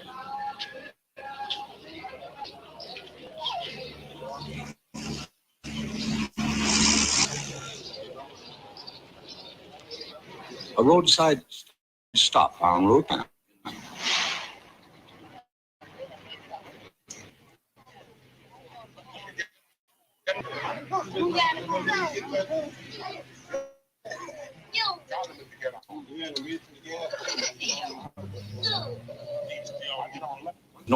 North of Belgrade, Florida, by way of U.S. Route 17 and 301. Through Jacksonville, Savannah, New Bern, is Elizabeth City, North Carolina, a B stop. This camp was saved for the families of Tom Lockett's crew, now 30 hours out of Belgrade. Miss Blakely, how many years have you been working in agriculture, in the fields? Oh, practically all of my life. I haven't did no other work much but in the field all of my life. I raised all my kids working in the field. I noticed that there's some straw over there. What is that for? Well, that was the straw they brought on. Well, weren't mattresses supplied here? Mrs. Blakely, where is the water? That's it, right down. For how many people? For this and that, they all use the same. And how many bathrooms are there here? Now, where are the facilities? Don't have one. We use test tubes. Mrs. Brown, how did fare on the journey up north? Well, they got got so riding, handling them. Miss Brown, may I ask how old you are? 37. Mrs. Brown, how many years have you? All my life. Do you remember how old you were when you started? I was about 8 years old. Would you like to get out of this?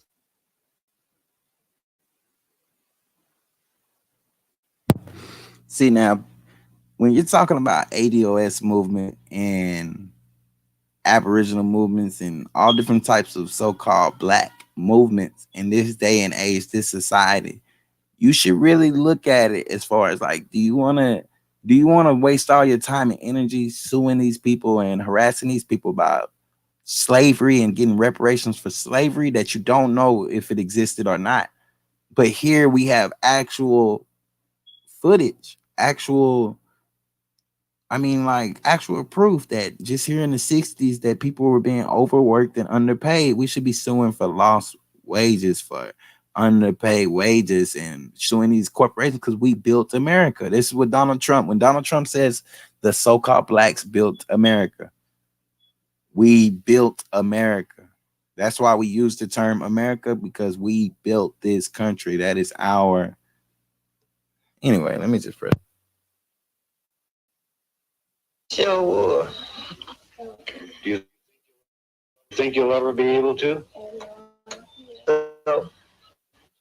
You'll be. From Kitty Hawk, North Carolina. The workers, driven 900 miles north by crew leader Norman Hall, picked at the Privé Centre hamper.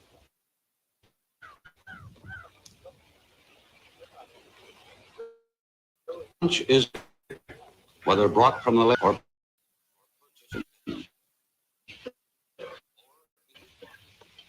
heated by the rays of the sun. In 21 states conducted by the National Council of Churches, the migrants themselves listed the evils of labor camp life. Bad housing, dirty beds and mattresses, unsafe toilets, and lack of hot water for bathing. Hundreds of migrant laborers was asked, people. Well, I guess they got a little gypsy. They just a lot of them don't know any different. All they want to do, they love it. From place to place to place. They don't have a worry in the world. They're happy tomorrow. They don't worry about. Hear what this man just said. They are saying what I'm thinking they're saying. Check this out. Listen real close. Get these jewels dropped way from the 60. Just check it out. Check it out. In a survey in 21 states conducted by the National Council of Churches, the migrants themselves listed the evils of labor camp life.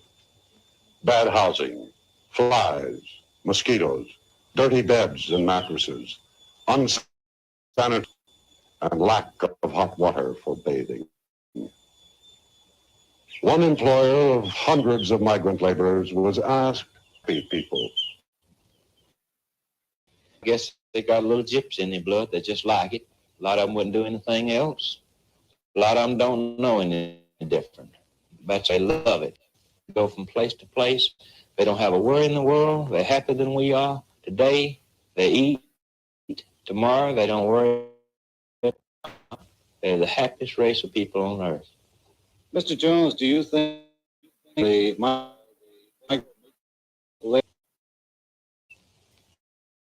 Living. In other words, sometimes it just sometimes good money.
Wow, I didn't even have my mic on, so I just said all that without my mic on. But anyway, y'all, maybe it wasn't for the people right now, but I'm gonna say it anyway.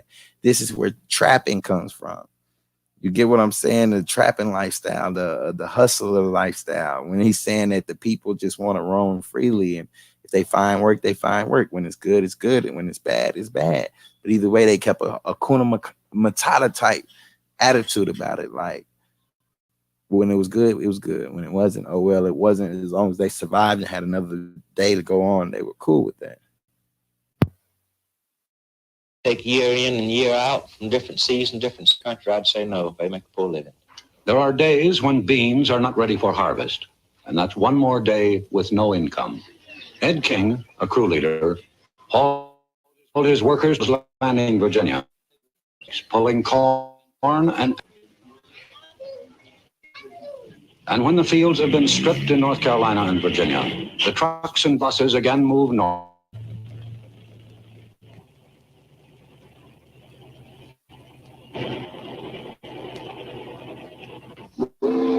This is Little Creek Ferry, outside of Norfolk. 20,000 migrants are ferried to the migrants fields of the Virginia Cape, eastern shores of Maryland and Delaware for beans, tomatoes, asparagus, and potatoes.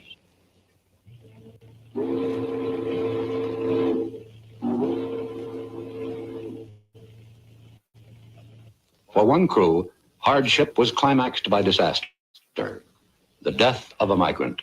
Travel on 4 o'clock this morning, Sunday morning.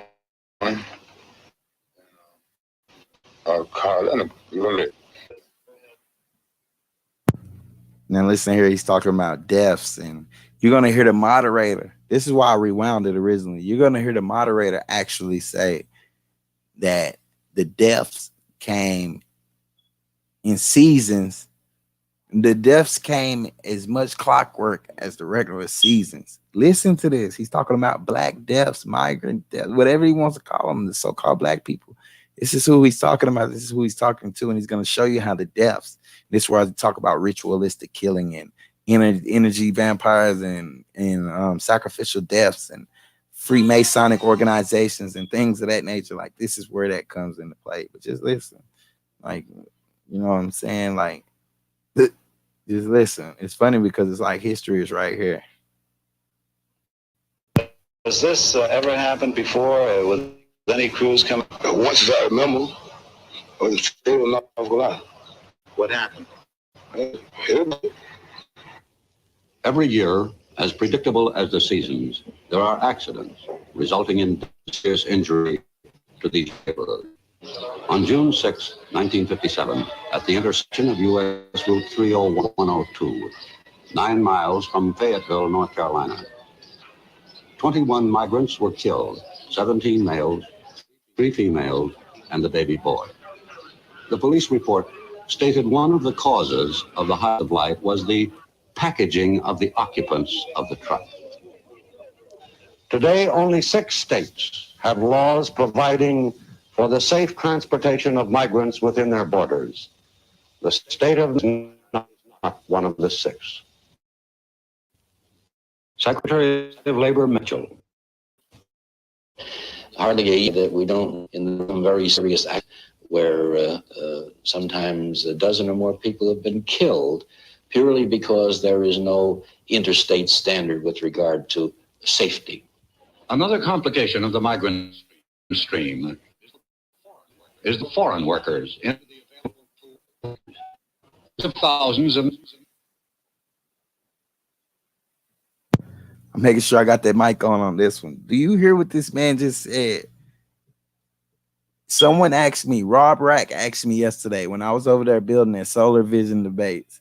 When I was over there building with Rob Rack, he asked me, so where did Mexicans come from? And where did the Asian migrants and all these different migrants come from? It's right here in this video. This video that's been sitting up on my channel for 2 months, and it's been on the internet for years and years and years. But y'all just, but look, he gives it up when he calls, listen, he says from the domestic workers. Domestic workers. He's talking about the copper tone people. Just look, just watch. He's gonna say it. I don't have to put words in the dude's mouth. He says it right there. And it's just crazy. We just don't accept who we are, where we come from, or nothing. But look at this.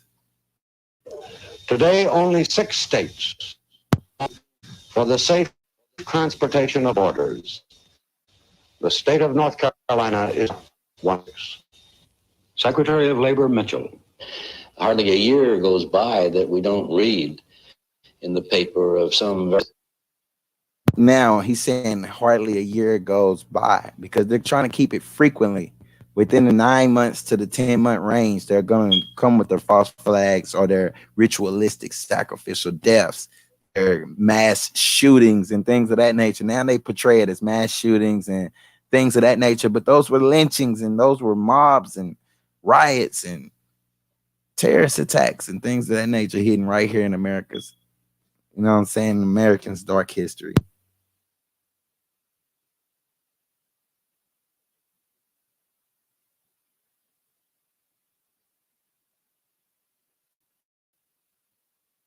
Incident where sometimes a dozen or more people have been killed purely with regard to safety.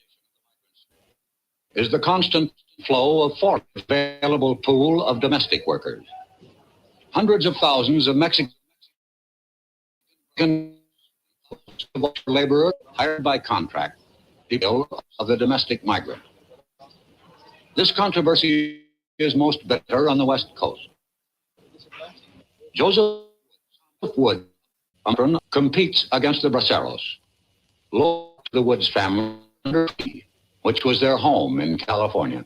Mr. Woods, how did you happen to pick this spot to camp? Well, someone told us about it, and they said it was all right to camp here. Where do you get 10-gallon can. What do you use for sanitary facilities, Mr. Woods? Will you have to be picking cherries in order to find enough money to move into a house, Mr. Well, Woods? probably quite a few. They usually want a month, so by the time the cherries are over here, we'll away. Mrs. Wood, tell me about the children. Do they go to the orchards and work with you when you... Well, we have taken them out sometimes, but they're a little too small to work. Who takes care of them? Stays here and takes care of them usually. Do you, Mr. Woods, in order to get settled down in one place? And... I don't think so. Throughout the United States, there are others, like the Woods family, who are the luxury of living in a labor camp. In New Jersey, a few miles from Princeton, there are 2 water taps. See that? Y'all see that?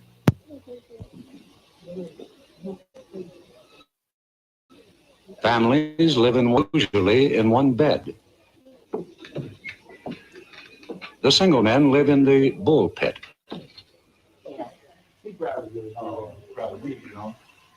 Their space, 1 bunk.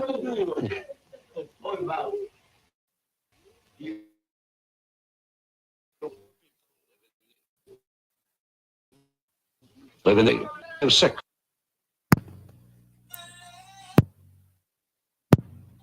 If y'all can see, like, and I'm finna end the stream. Remember, we're at 24 minutes and 43 seconds in the video titled Harvest of Shame on my channel.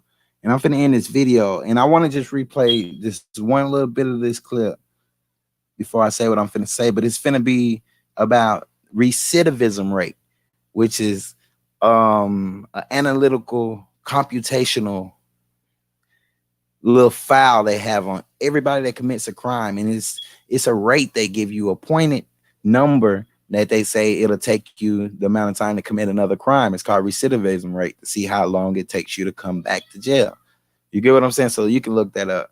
And anyway, we look at institutionalization. When you say, oh, somebody's institutionalized, and it's like the institution is America. So when you're when you're already been in the institution and your body rebels against the chaos of all the rules, but yet your nature is telling you one thing, but yet society's telling you another, but yet jail is the structure that you need to keep it going. You get what I'm saying? Like, if you don't have structure, we just talked about that yesterday in a bit about structure. But anyway, I'm gonna press play. Just notice the bunk bed situation. Look at that dormitory situation that we're living in. This is crazy. This is crazy. And this wasn't just in Florida. This is all over the Americas, man. Hopefully I can get into my iCloud and pull up all the other videos. I got more videos like this. I have a bunch of them actually. Just some out the Hive archive. Nearby, a trotting raceway has new stables for horse. Cost $500.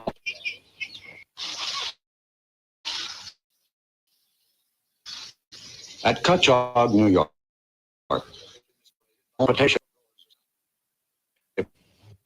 In New Jersey, a few miles from Princeton, is this. There are 2 water taps and 2 outhouses.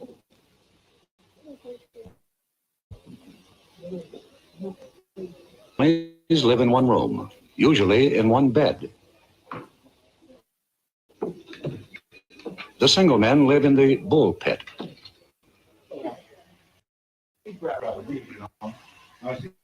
There's space, 1 bunk. Room in New Jersey. A family of 6 will move. Nearby, a trotting raceway, new stables for horses. They cost $500,000. At 300 migrants live in this camp, owned and operated by the Potato Growers Association of Long Island.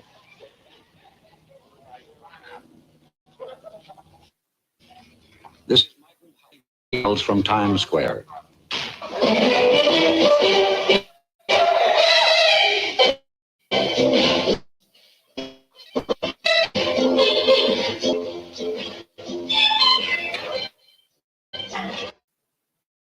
Labor camp.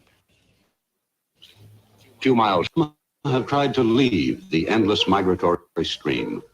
Wherever this happens, the local slum areas expand. This is Riverhead, Long Island, New York. A minister said, "This is as primitive as man can live." This for migrants is called the Bottoms. In Shenango County, New York State, a farm labor camp.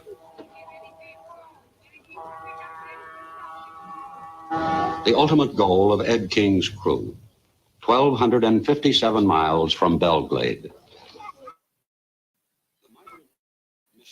One and 1 crack child. This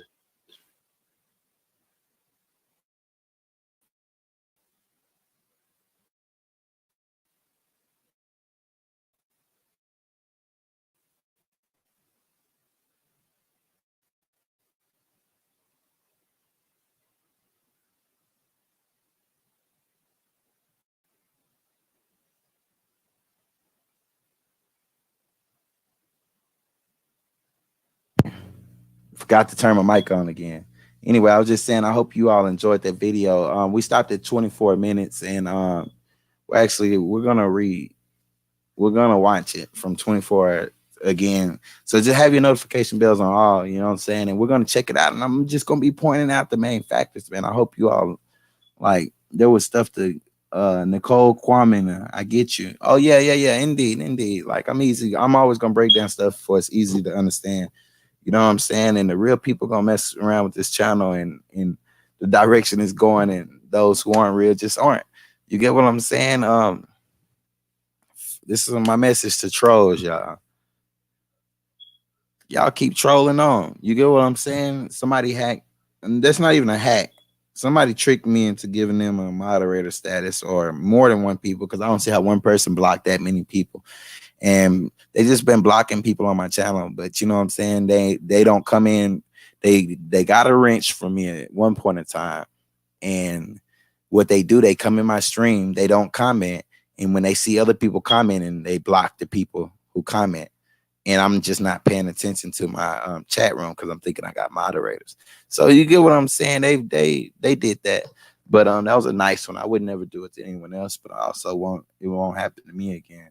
But anyways, much love is peace, higher power to everyone in the building. I know some people, I don't see a lot of comments, and I don't pay for bots on my channel, so these aren't bots. So some of y'all just don't have access to y'all.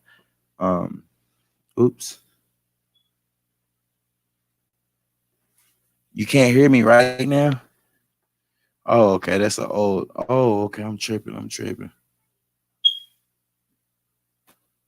Oh, I should have had that up. This is life in the city. But anyway, I'm finna get up out of here, man. Much love, peace to you all, man. Great to have y'all up in here.